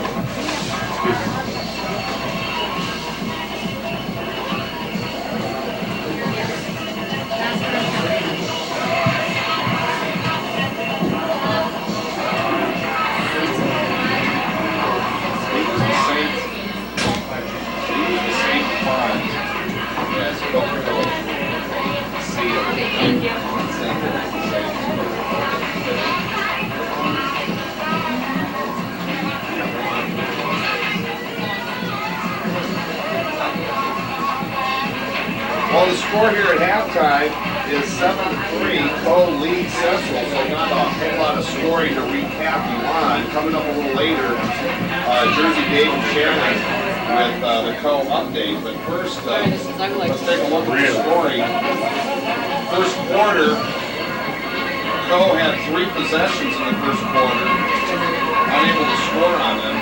Central with 2, and on their second one put together a nice drive, 80-yard drive, 12 plays, and with 1:13 to go, Marcus Roloff with a 27-yard field goal. Central led 3-0.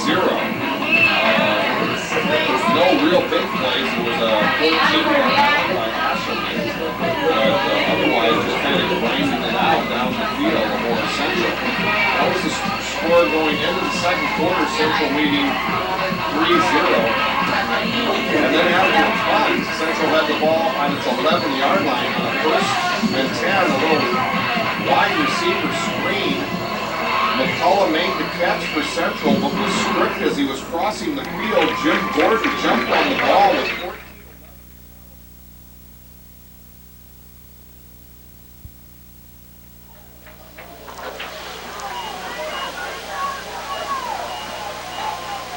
And welcome back to Kuiper Field in Pella. J.B. Conley, Denny Hansen, Kirk Kopacek bring you today's action here on 92.1 FM KRLS.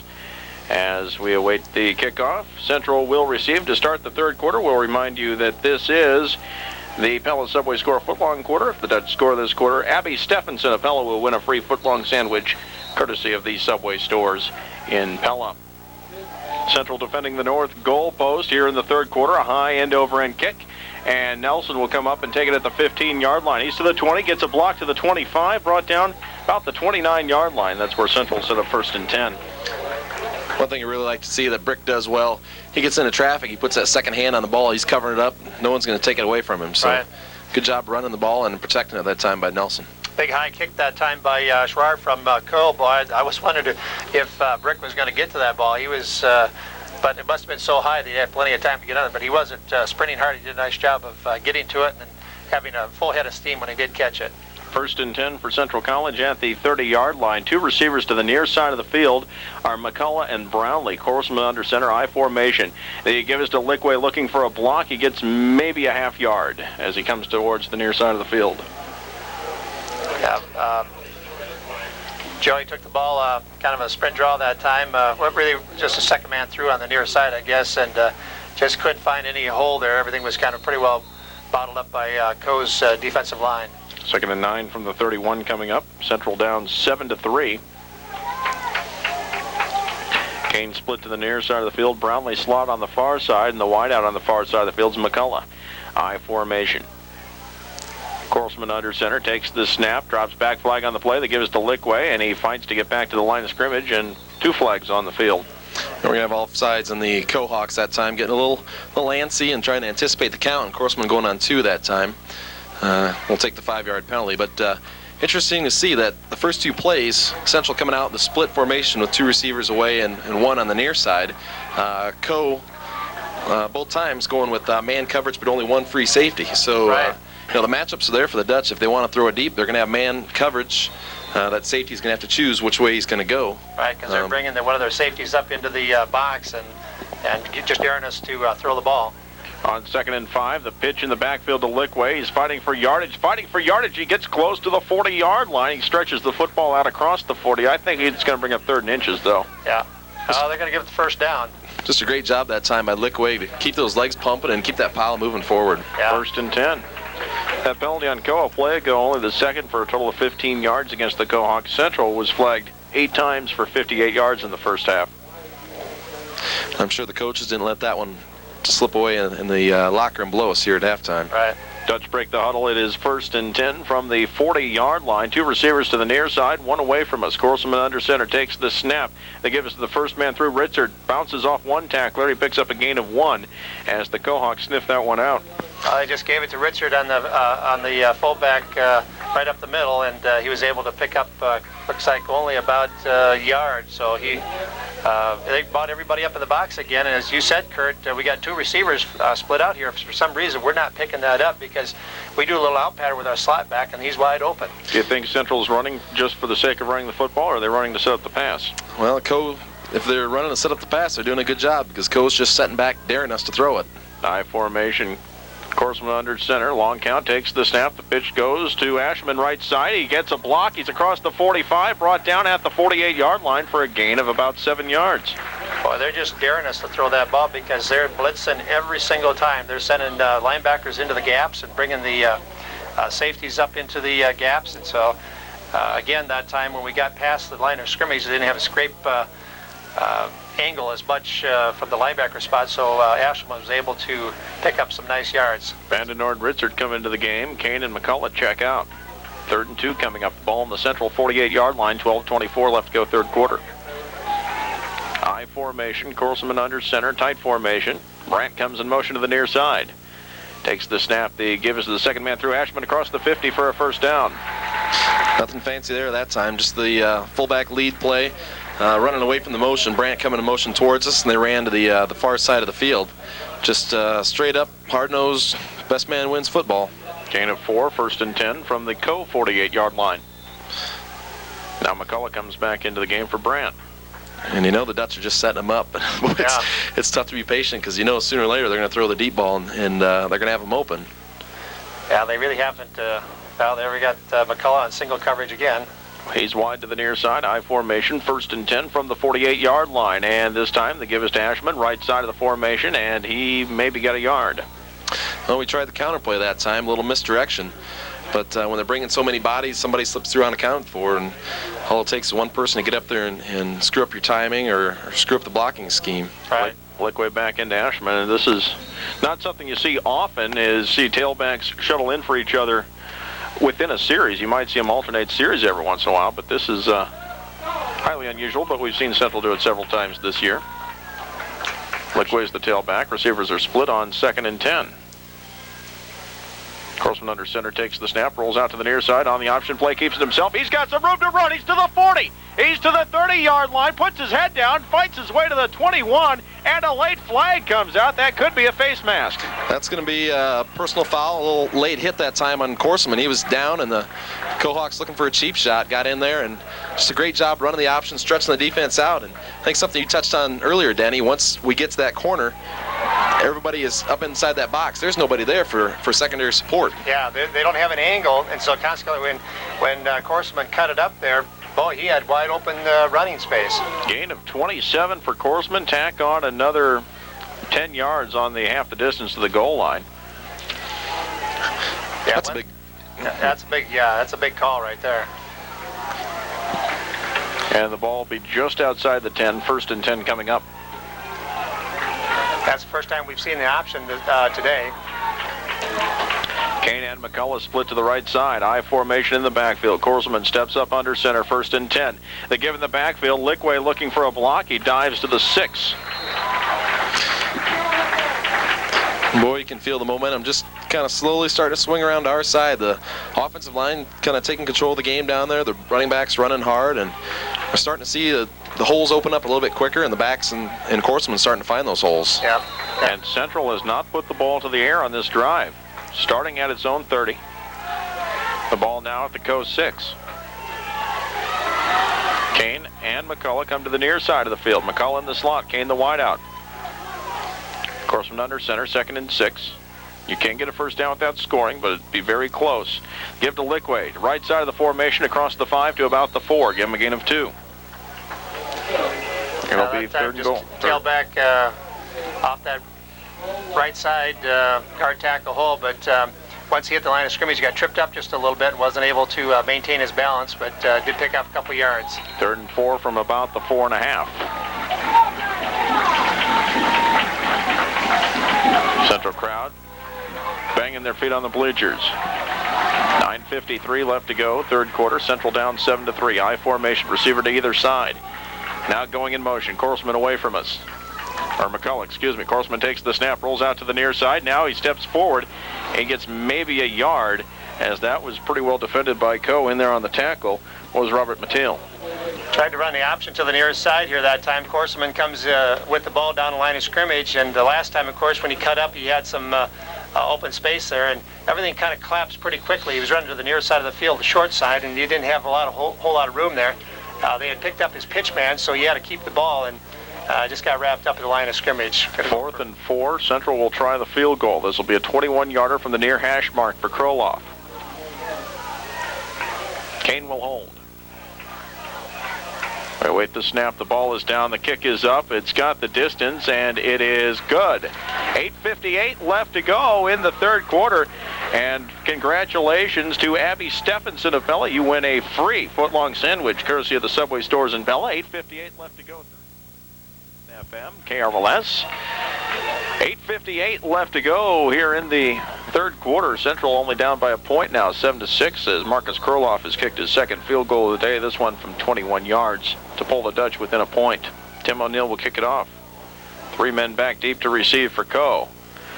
It's a short kick to the near sideline. It is touched, dropped, kicked around. Coleman lets it get past him. It is picked up on the far side, and a gain of about 3 yards on that return by Zach Fantz, as he really didn't know what to do with it.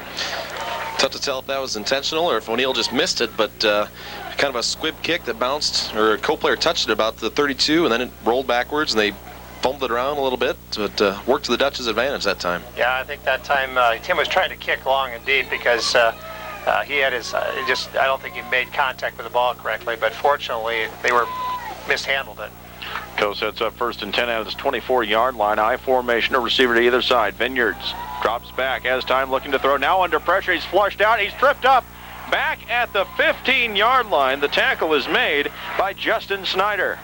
We finally got to him that time. Boy, Vineyard had all day to throw back there, and you could see the pocket just kind of slowly closing in around him. And he was just sitting, waiting. Finally, Snyder broke free, tripped him up, and Anderson came in and finished him off. Right. Second sack of the day by the Dutch. This one for a loss of 9. 2nd and 19 coming up, ball at the 15-yard line. Yeah, credit the defensive backs again, because Vineyard did have a lot of time to throw. Looks like he's going into shotgun pattern right now. First time we've seen this. Back on either side of him, and he'll hand off to the near side on the carry to the 15, 16-yard line is Falstead. Nothing much there for him. Yeah, I thought maybe there wasn't any hesitation at all that time for Vineyard. He just handed it right off to this Falstead standing beside him from the shotgun, and Falstead tried to pick the hole right off the center part of the line, but there wasn't a hole there for him to go. Defensive line did a nice job of just stuffing it. Gain of 2. 3rd and 17 from the 17. 7:40 left to go, third quarter. Kohawks break the huddle. 2 receivers to the near side, 1 away from us on 3rd and 17. Vineyard drops back, looking to throw, comes to the middle of the field. The catch is made by Coleman at the 30. He's got room to go. He's to the 40. He breaks one tackle, breaks another. He's finally brought down at the midfield stripe, as that was poor tackling by the Dutch. Finally bringing him down for Central was Corey Faust. Yeah, almost the same type of situation in the first half when we had him deep in their territory. Foreman from his wideout position runs a deep post pattern, and he gets picked up by Vineyard right on the run. A great strike by Vineyard, and he takes the ball and he breaks a few tackles and picks up about another 10 yards.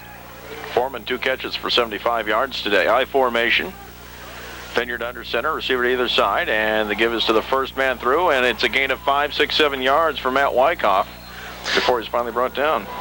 Back to that pass play, something I saw out of the corner of my eye. I think Seth Wallace got away with running an illegal pick downfield that time. Our defender was right there on the receiver, Foreman, and all of a sudden looked like our defender got spun around, and there was Wallace. And I don't know where the officials were at on that one, but an illegal downfield pick that freed up Foreman and turned into a big gain.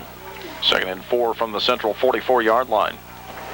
Receiver to either side, also a slot back on the left side of the formation. Vineyard under center. The slot back, Wallace, comes in motion to the near side. Given the backfield is Falstead, trying to turn the corner to the outside. He's tripped up and he dives forward. He should have enough for the first down. There's that wide handoff, kind of sprint out, try to stretch out the defense, and Vineyard's hands off to Falstead, who gets around the outside and just picks up a mark about a yard short. Short of the first down, yeah. About a foot short. 3rd and 1 coming up, ball at the 40.5-yard line. Something Cole likes to do here is is kind of fake the handoff and pop that tight end for a big gain just right down the seam. We'll have to make sure we keep our eye on the tight end here. Snyder telling the crowd to get into it. They do. Vineyard under center. Takes the snap. The give is to Smallstead to the near side, and he's across the 40 for a first down, gets to the 39-yard line. Yeah, they just straight handoff to Smallstead, and he comes off the about right off the outside guard on the right-hand side, near side here, and finds a gap and slices through for about only about a yard gain, but enough for the first down.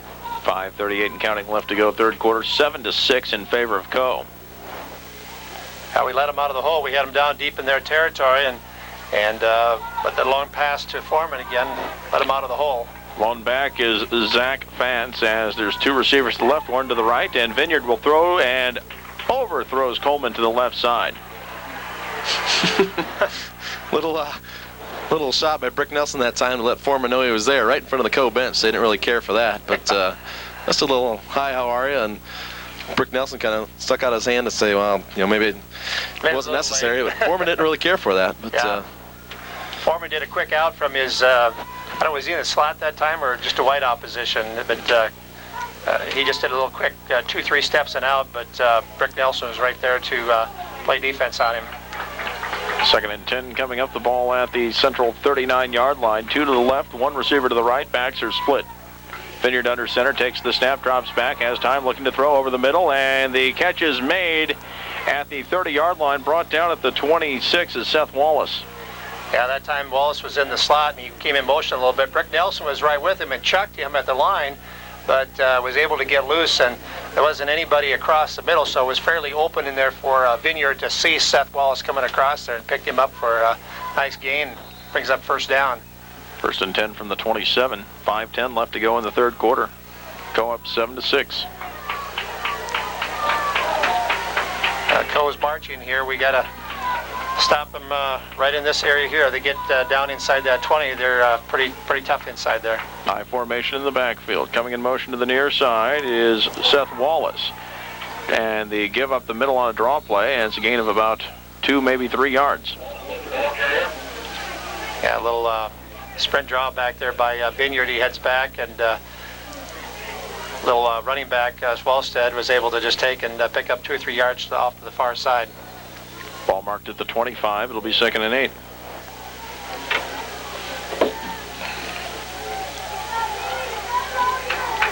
Central is 7-0 coming into today's contest. Co is 6-2. 2 receivers to the near side, one away from us. Backs are split. Vineyard takes the snap, drops back, has time, looking to throw over the middle, and the catch is made at the 15-yard line to the 10-yard line. Actually, the 11 is where Wallace is brought out of bounds. It'll be a gain of 14 and another first down. Co's not really doing anything too fancy. Denny making some gestures here, and that's exactly what he was gesturing. They're doing. They're just running both the receivers, running one in motion. They're just running drag patterns across the middle of the field, kind of picking off the defenders and getting a step or two on the central defenders. So they're right there, but Vineyard's on the money, putting the ball right where it has to be, and it's easy pickings. Yeah, Wallace came from his wide out position there, and Foreman from his wide out on the near side. There's a little crossing pattern, and the defensive backs, there's a little hesitation there. They didn't switch. They stayed with their man. Bennis wide left. Aaron Foreman goes in motion. The give in the backfield is Smallstead, looking to cut reverse direction inside the 5, and he's brought down about the 3.5, 4-yard line. Smallstead had quite a bit of running room there that time. A little sprint draw back to him, and he just picked his hole and down to looks like about the 3-4 yard line. Another yard to get a first down here, and it'd be 1st and goal. 2nd and about 1 right now. 2nd and 2. 3:36 and counting left to go here in the third quarter. This is where Co's had their Achilles heel this season, inside the 10, and last week against Warburg 3 times 1st and goal, and they couldn't score. So we'll see if they worked on that, or hopefully their woes continue. High formation. And the give up the middle is Smallstead. He's dropped for a loss of 2 in the backfield, making the tackle, Ryan Anderson. Nice job by Anderson slicing in underneath and able to get Smallstead right after he got the ball and tackle him just for a little bit of a loss. Right. 3rd and about 3 yards to go now. Ball on the 5-yard line. Other than that wide handout, they really haven't run anything outside wide. They haven't tried any quick pitches, or they haven't run any option plays. Everything has either been passing or sprint draws or just a straight handoff up the middle. They really haven't done anything really too wide. One receiver split wide to either side. Slot back goes in motion to the far side. That's Falstad. Vineyard looking to throw into the end zone, and that is broken up. I think Austin Bonema got a hand on it that time. He was dropping back into his hook position there. They tried to pick up number 7, Kai Bennis, coming across from his wideout position, little slant pattern, and knocked it down. 4th and 3, and now Coe will try the field goal. Sherrod will try the 25-yarder. There's a lot of red shirts in there, and Bonema, Korselman, all those guys in there. But like I said, Bonema just able to get a finger on it and knock it off its path. Actually mark it as a 24-yard attempt. The ball is down. The kick is up. It's end over end, and it is no good. Wide right. Yeah, Sherrod pushed it. But I think what happened is he saw Korselman coming from the far side over there. He picked him up probably out of the corner of his eye and thought, ooh, he's going to block this thing. So he didn't really try to pull through it. He pushed it. Korselman did block it, but I think his presence there forced the ball off to the right. And the Dutch defense holds again. Good job by Central. Offense takes over, 1st and 10 at the 20-yard line. 2:33 left to go in the quarter. Yeah, just what you said, Kurt. They got down inside that 10-yard line. They weren't able to come away with any score. Receivers split wide to either side. Ritzert and Ashelman are the backs. Korselman will take the snap on 1st and 10. Drops back, fakes the handoff to Ashelman, rolls out to the right side of the field. He's got room to run. He's across the 20-25 to the 30-yard line. And they'll mark him out for a first down at the 31. Good job that time, Korselman, with the lead bootleg, and he had his option that time. He had Vandenoord on the far side open. He had McCullough running a pattern towards the sideline, but he chose to run it, and a good job that time. Vandenoord picking up the guy that was covering him, making the block, and a lot of green grass out there, and a good pickup for the Dutch. Scott Korselman averaging 13 yards a carry this afternoon on 3 carries. He'd be happy about that if the punter wasn't out rushing him for average. 1st and 10 from the 31-yard line. The give is to Ashelman. He breaks the open ground, sidesteps another tackle, still on his feet, fights his way to the 48-yard line, first down. Again, Ashelman that time, he gets past that first wave. I know the coaches are thinking if we just split the gaps there, get through that first wave, they don't have good pursuit because they're in so tight. And that's exactly what happened that time. Ashelman, once he got past the line of scrimmage, broke a tackle, and then he had about 10, 12 yards wide open space to run. 1st and 10 from the Dutch 48-yard line. 2 receivers to the near side. Korselman under center.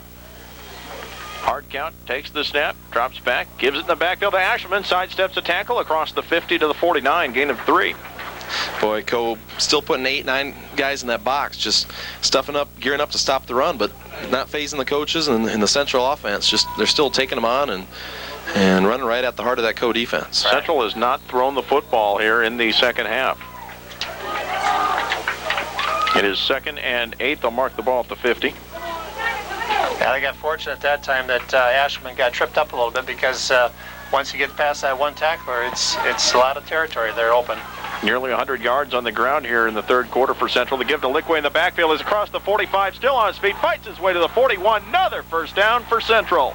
Nice running by Lickway that time. He got through the gap and carried a couple tacklers with him, and it looks like they're going to count first down. He was right on the down marker almost. Joey Lickway unofficially 18 carries, 105 yards on the afternoon. The Dutch running inside the tackles most of this drive. That bootleg by Korselman, but everything else inside the tackles, just man on man, and we're winning the battles. Right. Receivers are split on 1st and 10 from the 42. Kane to the right, and McCullough to the left. Korselman is under center. Takes the snap, drops back on the play action, rolls out near side, wide open. Vandenoord the catch at the 34-yard line. He's going to be forced out of bounds, actually tackled at the 21 near the sideline, and it's going to be another first down. Yeah, a little down and out pattern for Vandenoord. Little play action pass by Korselman, comes out to the near side here and picks up Vandenoord wide open over here, catches the ball, and turns up. McCullough gets a nice little block for him to pick up about another 6-7 yards. And the success of that run, setting up the pass, nobody around Vandenoord, that makes the passes easy for Korselman, help him build some confidence back up. All right. Gain of 19, 1st and 10 from the 22. Pitch comes near side Lickway, and he's going to fight his way to the 15-yard line, but there is a flag on the far side of the field. And that time the Dutch going with the quick snap. They went on first down, but the receivers not being set. They were still running out to their positions on the far side. Right. And that'll be on the receivers, and kind of a combination of the receivers not being set and Korsman not being over there or looking over there to make sure they were ready. Right. That'll be a 5-yard walk-off against the Dutch. It'll be 1st and 15. The ball is marked at the 27-yard line with 42.4 seconds left to go here in the third quarter. Central down by a point. Dutch, hopefully that won't deter them because they've been moving the line off of the line of scrimmage there. So McCullough to the right, Kane to the left. Korsman takes the snap, runs the option right side. He's got a block. He's across the 20 to the 19-18-yard line. Give him a gain of 8. Good gain. Good play that time. Yep. The option man that time was actually a couple yards downfield, and he bit on the running back. Korsman tucks it, runs it upfield, still picks up a nice gain, 7-8 yards. We've got a 2nd and 8 or 7. Yep. As that will be the last play of the third quarter. We're down to 5 seconds left. The Dutch will break the huddle, but they won't get the play off in time. After 3 quarters, it is College 7, Central 6. You're listening to college football on the home of the Dutch, 92.1 FM, KRLS.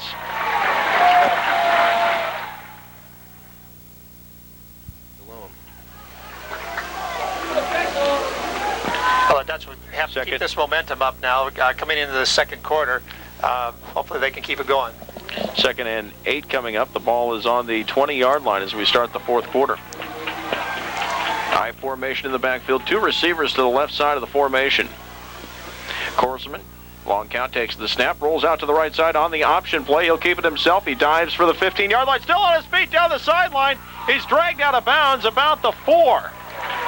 Well, they stretched that out as far as they could, and just when it looked like Korsman was out of room, their little seam popped open, and he took advantage of it. Yeah, he did a nice job of keeping his composure there and didn't try to pitch it, and because there wasn't anything there, but he was able to find that seam, like you said, cut up the sideline, got run out of bounds at about the about 4-yard line. Scott Korsman, 5 carries for 60 yards. Yeah, the Dutch, I think, have just decided this quarter that let's just beat him man-on-man inside there and quit trying to finesse him, quit trying to throw the ball long. Well, actually, we haven't even tried to throw the ball long, but Scott hasn't been on perfectly today, so they're just mano-y-mano. They give up the middle. Richard fights his way close to the goal line. That's where they mark it. Good surge that time by the offensive line. Everybody moving forward. We saw White shirts moving back, and Richard's close. Yeah, he picked up at least 2-3 yards on that. They'll mark it at the 1, 2nd and goal. All right, that was a good play. Big play coming up for the Dutch here on 2nd and goal. Crowd comes to its feet. I formation in the backfield. Ritzert and Ashelman. Kane the wide out near side. Give Ritzert touchdown! Ritzert over the top, a little dive. He just takes the ball from the handoff from Korsman and a little double pump and up over the top and scores a touchdown. And for the first time since the second quarter, the Dutch have the lead at 12-7. We'll see if they go for 1 or 2. That looks like they're going for 2. Go for 2 to put them up by 7 instead of going up by 6. Yep. McCullough bring the play in from the sideline.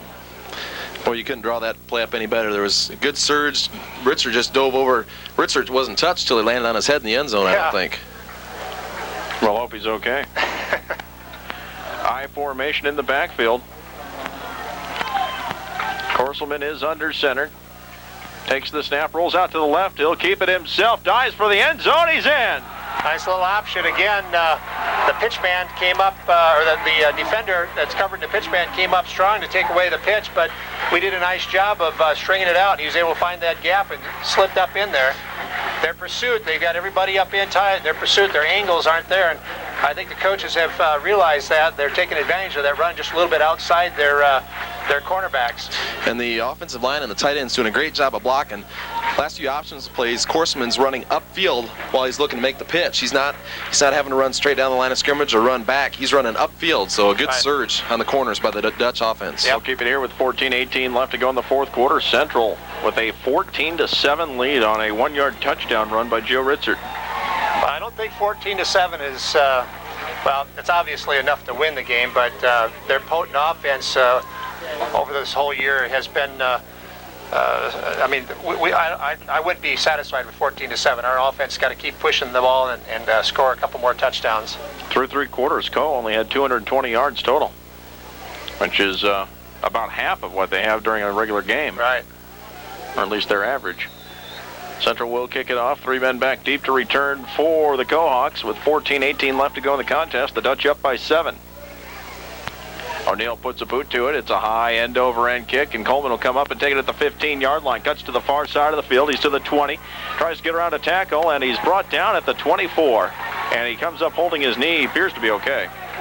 It's like Jay Simmons was in down there for the tackle. He hustled down there. I think some new bodies are on that kickoff team. Coach Cack wants to get some of the freshmen, sophomores, some experience. Certainly a good opportunity for them on home games here. We can only travel with 44 home games. You can dress as many as you want. So I'm sure that some of those kids are getting in. And you get some fresh legs out there in those special teams, guys that have been watching and getting antsy on the sideline, and they can get in there and they're ready. They're looking to hit somebody rather than be hit. Yeah. In there to make a play. 1st and 10 from the 24-yard line. Vineyard steps up under center. 2 receivers to the near side. 1 away from us. Vineyard will hand off up the middle. And it's not much, maybe a yard for Zach Vance. And that time the Dutch kind of stepping up to stop the run. 7 guys in the box and only the 1 free safety back in the deep part of the field. 2nd and 9 from the 25. Dutch up 14-7. Touchdown by Ritzer to 1 yard. 2 field goals by Kurloff and a 2-point conversion. Scott Korsman ran 1 in. Go breaks the huddle. 2 receivers to the near side. 1 away from us. Backs are split. Vineyard drops back. He's looking to throw all the way. He's got time. Throws over the middle. The catch is up in the air. No, incomplete. A flag comes down. They're going to flag Chad Klein for pass interference. That is a terrible call. Oh, unless Chad had his hand in his back, I thought he did a good job of timing that thing. He was slipping in there and knocked the ball away. The receiver was coming from his slot back position, and Chad was with him the whole time. And the referee that threw that really couldn't see the back because Klein was behind him, and not really sure whether the ref.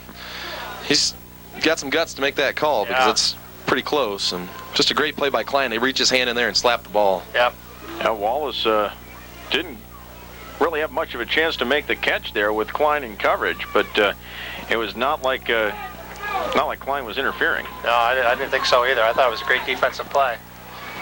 Kai Bennis lines up wide to the near side. 1st and 10 at the 40 after the penalty. I formation in the backfield. The handoff comes to the near side of the Smallstead. Okay. Will be dropped for a loss of 4. Brian Anderson that time, they tried to string it out again for that long, wide handoff to Smallstead. But Brian Anderson, instead of trying to fight off the block, just found a seam and slanted in there and made the tackle. And a good job by Snyder. Snyder didn't make the tackle, but he took his defender on and just stretched it out and kept that running back kind of pinned in back there until they got to the sideline. The running back stopped, and Ryan Anderson was there to clean him up. Right. Smallstead on the day has 17 carries for 46 yards. And he is the leading rusher for the Kohawks. 2nd and 13 from the Co 37-yard line. Backs are split. 2 receivers to the right. Vineyard drops back. Has time. He's going to throw the screen. It's up in the air. That is a lateral. The ball is loose. It's still loose. 4 or 5 red jerseys, and it's picked up down the far sideline. Snyder! Touchdown! Yes, you're absolutely. Oh, we got a penalty there too. Well, that's going to be on. I think that's going to be on them. Well, the penalties after the play. Yeah. We'll take care of that later. But right now, the Dutch are up. Yeah. All right. Snyder picks up the loose ball. It was an overhand pass, but it was behind or a lateral, and it was picked up off the ground. Snyder returned it for 6 points. Well, the Co, what they tried to do was a little swing pattern with the offensive back. Try to swing him over, and they're going to set up a screen over there. Oh, we got something coming back here for some reason. I'm not sure what the situation is. They're going to call on sportsmanlike on the Dutch. It was after Snyder was in the end zone, so that's a relief. So this is on the extra point? Yes, it will. Yep. Okay. Well, when they threw the ball to him, he threw it lateral, and he tipped it, went up over the top of his head, and Snyder was there to pick it up and rumble on in. That's a mistake by Vineyard, and that pass, Vineyard's got to drop back far enough to throw it forward, so if that does happen, it's an incomplete forward pass. Right. 35-yard extra point attempt by Kroloff. Kane will hold. The ball is down. The kick is up. It's got the distance, and it split the uprights. Nice kick. Never been more excited about an extra point in all my life. 12:32 left to go in the contest. It is Central 21, Co 7. You're listening to College Football on 92.1 FM KRLS. Back to Schipper Stadium in Pella. 21-7 Central leads after the fumble return by Snyder. Make it 21-7, and Central will kick off. Defense did their job on that particular series. They did a nice job of forcing them into throwing that bad pass or bad lateral and picking it up and running on in. O'Neill will kick it off. 3 men back to return once again for the Kohawks. This time it's a high kick towards the far side. It'll be taken at the 5-yard line. Salstead to the 10 to the 15-yard line, down the far sideline to the 20 to the 30-yard line. Gets all the way out to the 35 before he's forced out of bounds. Good return that time. Volstead had a full head of steam coming in there and found a couple seams. But big break for the Dutch, and not really a break, but the defense causing that and taking advantage and putting the points on the board themselves. Ball set at the 35-yard line, 1st and 10. Central, after struggling throughout most of the first half, is finally getting the offense on track here, and the defense as well. Right. Backs are split on 1st and 10. 2 receivers to the near side, 1 away from us. Vineyard looking to throw on 1st down. Forced out of the pocket to the near side, under pressure. Throws. Falstead makes the catch at the 39-yard line for a gain of 4. And they're going to say it's incomplete. The field judge coming from all the way back to make the call. The ball must have skipped. Yeah. Falstead can't believe it. He thinks that he caught the ball. Boy, it sure looked like a pretty decent catch from up here. And since Coe's missed field goal, it's been nothing but Central. All right. And give Steve Perkins credit for the pressure on the quarterback Vineyard that play. 2nd and 10 coming up. Yes, Falstead from his offensive back position just slipped out into the flat area over here and couldn't hold on to the ball. Scott Polson and Seth Wallace split wide to the near side. Now Wallace goes in motion. Vineyard looking to throw on 2nd down. This time has time. He's going long over the middle. And this one is up in the air and knocked away. Nice defensive coverage by Nick Turner. Nick Turner almost had himself an interception. He was back here in center field, and he was back on the warning track, and he came up to catch the ball, but their wide receiver, Kai Bennis, stuck his hand in there, and actually was good defense on his part to prevent the interception. Turner can't believe he missed that one, but he'll be glad he broke it up because behind Turner there was nobody. He needed a Rawlings glove, and he would have probably picked that baby off. Or a gallon of Stickum. Yeah. 3rd and 10 coming up. 2 receivers to the near side. Aaron Foreman, Seth Wallace. 1 split away from us. Backs are split. Vineyard drops back on 3rd and 10, looking to throw to the near side, and that one is picked off. Rick Nelson down the sideline, 35, 30, back to the middle of the field, 25, 20. Now they'll say he stepped out of bounds back at the 31-yard line. Otherwise, he was in. And again, Central, the safety, this time Nelson sitting back there playing his deep half of the field. He was able to come up on it. Vineyard kind of floating his balls a little bit. Yep. They try to get Wallace on a down, out, and up pattern here, but Nelson read his eyes, and he was able to slip over, and as he laid it up there, kind of, like you said, he lofted it up there. Brick Nelson came in and just picked it right out of Wallace's hands and off to the races. And everything going right for the Dutch now. Great interception there again. Central set up 1st and 10 at the 32-yard line. 2 receivers to the left. I formation in the backfield. Corselman under center. Long count. Takes the snap. The pitch goes to Lickway in the backfield. Gets a block from Brandt. He's still on his feet to the 20-yard line. Brought down at the 17. And that'll be another Central 1st down. Again, get wide on them because they're in so tight in there, and they did a nice job of a little quick pitch to Lickway that time, and great blocking out there. He gets out there quick, and then he makes the cut, picks up about 10, 12 yards. Good job running that time by Lickway. 19 carries for 118 yards this afternoon unofficially. 1st and 10 from the 19. 11:43 and counting left to go here in the 4th quarter.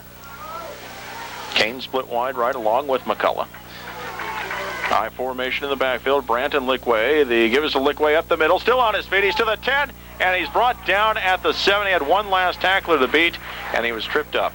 But it'll be enough for another 1st down. It's really ironic. Coe's commitment today to stop the run and Central's commitment to run the ball, and Central doing exactly that. And the last 2 runs by Lickway, both 1st downs, were inside the 10. Lickway and the offensive line doing a great job in there. 1st and goal from the 8-yard line coming up. And on the defensive side, taking away what has been kind of their bread and butter, that long pass, the pass plays. They've really 2 interceptions or 1 interception, and just defensive job. Kane and McCullough wide right. Korsman takes the snap. He'll run the option near side himself. Now he steps forward to the 5-yard line before he's tackled. In there on the tackle for Co was Sean Ritchie again. Nice little gap that time for the option. Scott running down the sideline, running down the line of scrimmage, realized he's got a little gap there, cuts it up on the near side. Co's starting to gamble a little bit at that time. They blitzed the corners. Good pickup by Ritzert to pick up him, and Korsman slipped right up underneath him and picked up some yardage that time. 2nd and goal. The ball at the 4-yard line. McCullough slot near side. Kane is the wideout on the near side. Korsman takes the snap. They give up the middle to Ritzert, and he pushes forward, and he rolls along the side of the pile, maybe to the 1. We'll see where they mark him. It'll be 3rd and goal coming up. Ball is marked at the, we'll call it the 1-yard line. Yeah, just give to the fullback right up the middle that time. Joe picked up about a yard. Well, actually, they marked it about. It's about the 2, isn't it? About the 2.5 yard line, yeah. 3rd and goal coming up. Korsman all alone wide left. No one covering. Now finally someone does. For McCullough, Korsman under center takes the snap. The give in the backfield on the pitch. The give to Lickway. Touchdown. That's pretty appropriate right there. Lickway doing a great job getting him down there, and Lickway getting him in the end zone on the little toss sweep. Yep. Found the gap and slipped in there, and Richard did a nice job, lead block in there, and Lickway dives into the end zone for the touchdown. Joey's having a season best so far. Actually, probably his career best game since becoming a Dutch. 131 yards unofficially. And we still got 10 minutes left. And Kroloff will try the extra point. 5 minutes ago, Central was down 7-6. Yeah. They're about to go up 28-7 if the extra point is good. Ball is down. The kick is up. It's end over end, and that one is good. 9:48 left to go in the 4th quarter. It is Central 28, Co 7. You're listening to college football in the home of the Dutch, 92.1 FM, KRLS. Well, the Dutch have scored 22 points in 4.5 minutes and now lead 28-7. Well, a totally different looking game this last kind of middle part of this second half here. Totally different from that first half, which was all defense, and all of a sudden now the offense has really been taking control and really ramming it down their throats and running at will. Central will kick it away. O'Neill has it lined up on the 35-yard line. 3 Kohawks back deep to return once again. O'Neill's kick, a high end-over-end kick towards the near side. It'll be taken by Rance at the 10-yard line. Working to get to the far side of the field, 15, and he's going to be knocked down and knocked silly. Good job that time by Casey Houston hustling down there, the linebacker out of Iowa Falls, and just slicing through there and getting him with right about the 14 or the 12. Yeah. 2 Iowa Falls boys doing the job in the last 2 plays. Casey Houston there, and then Joy Lickway on the touchdown just previously. Co will set up 1st and 10 at its own 12-yard line. 9:38 left to go here in the 4th quarter. Vineyard steps up under center, backs are split, drops back, draw play up the middle, and that's Smallstead again across the 15-yard line to about the 17. Give him a gain of 5. Jeff Sanger was just tackled on that play. I don't know how they missed the flag on that one, but call it 2nd and 5, coming up the ball at the 17. 9:20 left to go. Well, the Dutch must have taken it seriously when we were talking about them, saying 14-7 wasn't going to be enough to win the game. Much different score now, 28-7 in favor of the Dutch. Vineyard under center, takes the snap, drops back. He's looking to throw, has time, goes over the middle, and that is dropped. Laying the hit on the intended receiver was Jeff Sanger. The receiver was Seth Wallace. 2 tough cookies there. Seth Wallace from Co is a pretty good football player, and Jeff Sanger, of course. Seth coming across the center of the field there, puts his hand on the ball, and Sanger just lowers the boom on him. And Wallace wasn't able to hold on to the ball. Sanger comes out. He needs to get the, looks like the shoulder pads fixed. It'll be 3rd and 5. Stepping up under center, Vineyard drops back, play action, looking to throw to the near side. Nothing there, goes back to the far side of the field, and another pop is dropped. Corey False laying the wood that time. The back coming out of the backfield, number 21, is that Fance. Yeah. and not even seeing Faust coming. Right when the ball got there, Faust delivered the hit, and the Dutch are really starting to lay it on. Yeah. Crowd applauds the Central defense as well as they should. Corey timed that thing perfectly, and when he touched the ball, he just took him chest high and just lowered the boom on him. Chad Klein standing at the 50-yard line awaiting this punt. Back near the goal line, getting ready to kick it away, is Scott Shara. That should get it pretty decent territory again. Snap is there. The kick is partially blocked to the near side. It'll bounce at the 35-yard line, and it'll be down at the 38. Central will set up in great field position. Jay Simmons in there for the block. Squirts through right on the inside. He found a gap there, and he was able to get a hand on it. Nice job by Jay. First and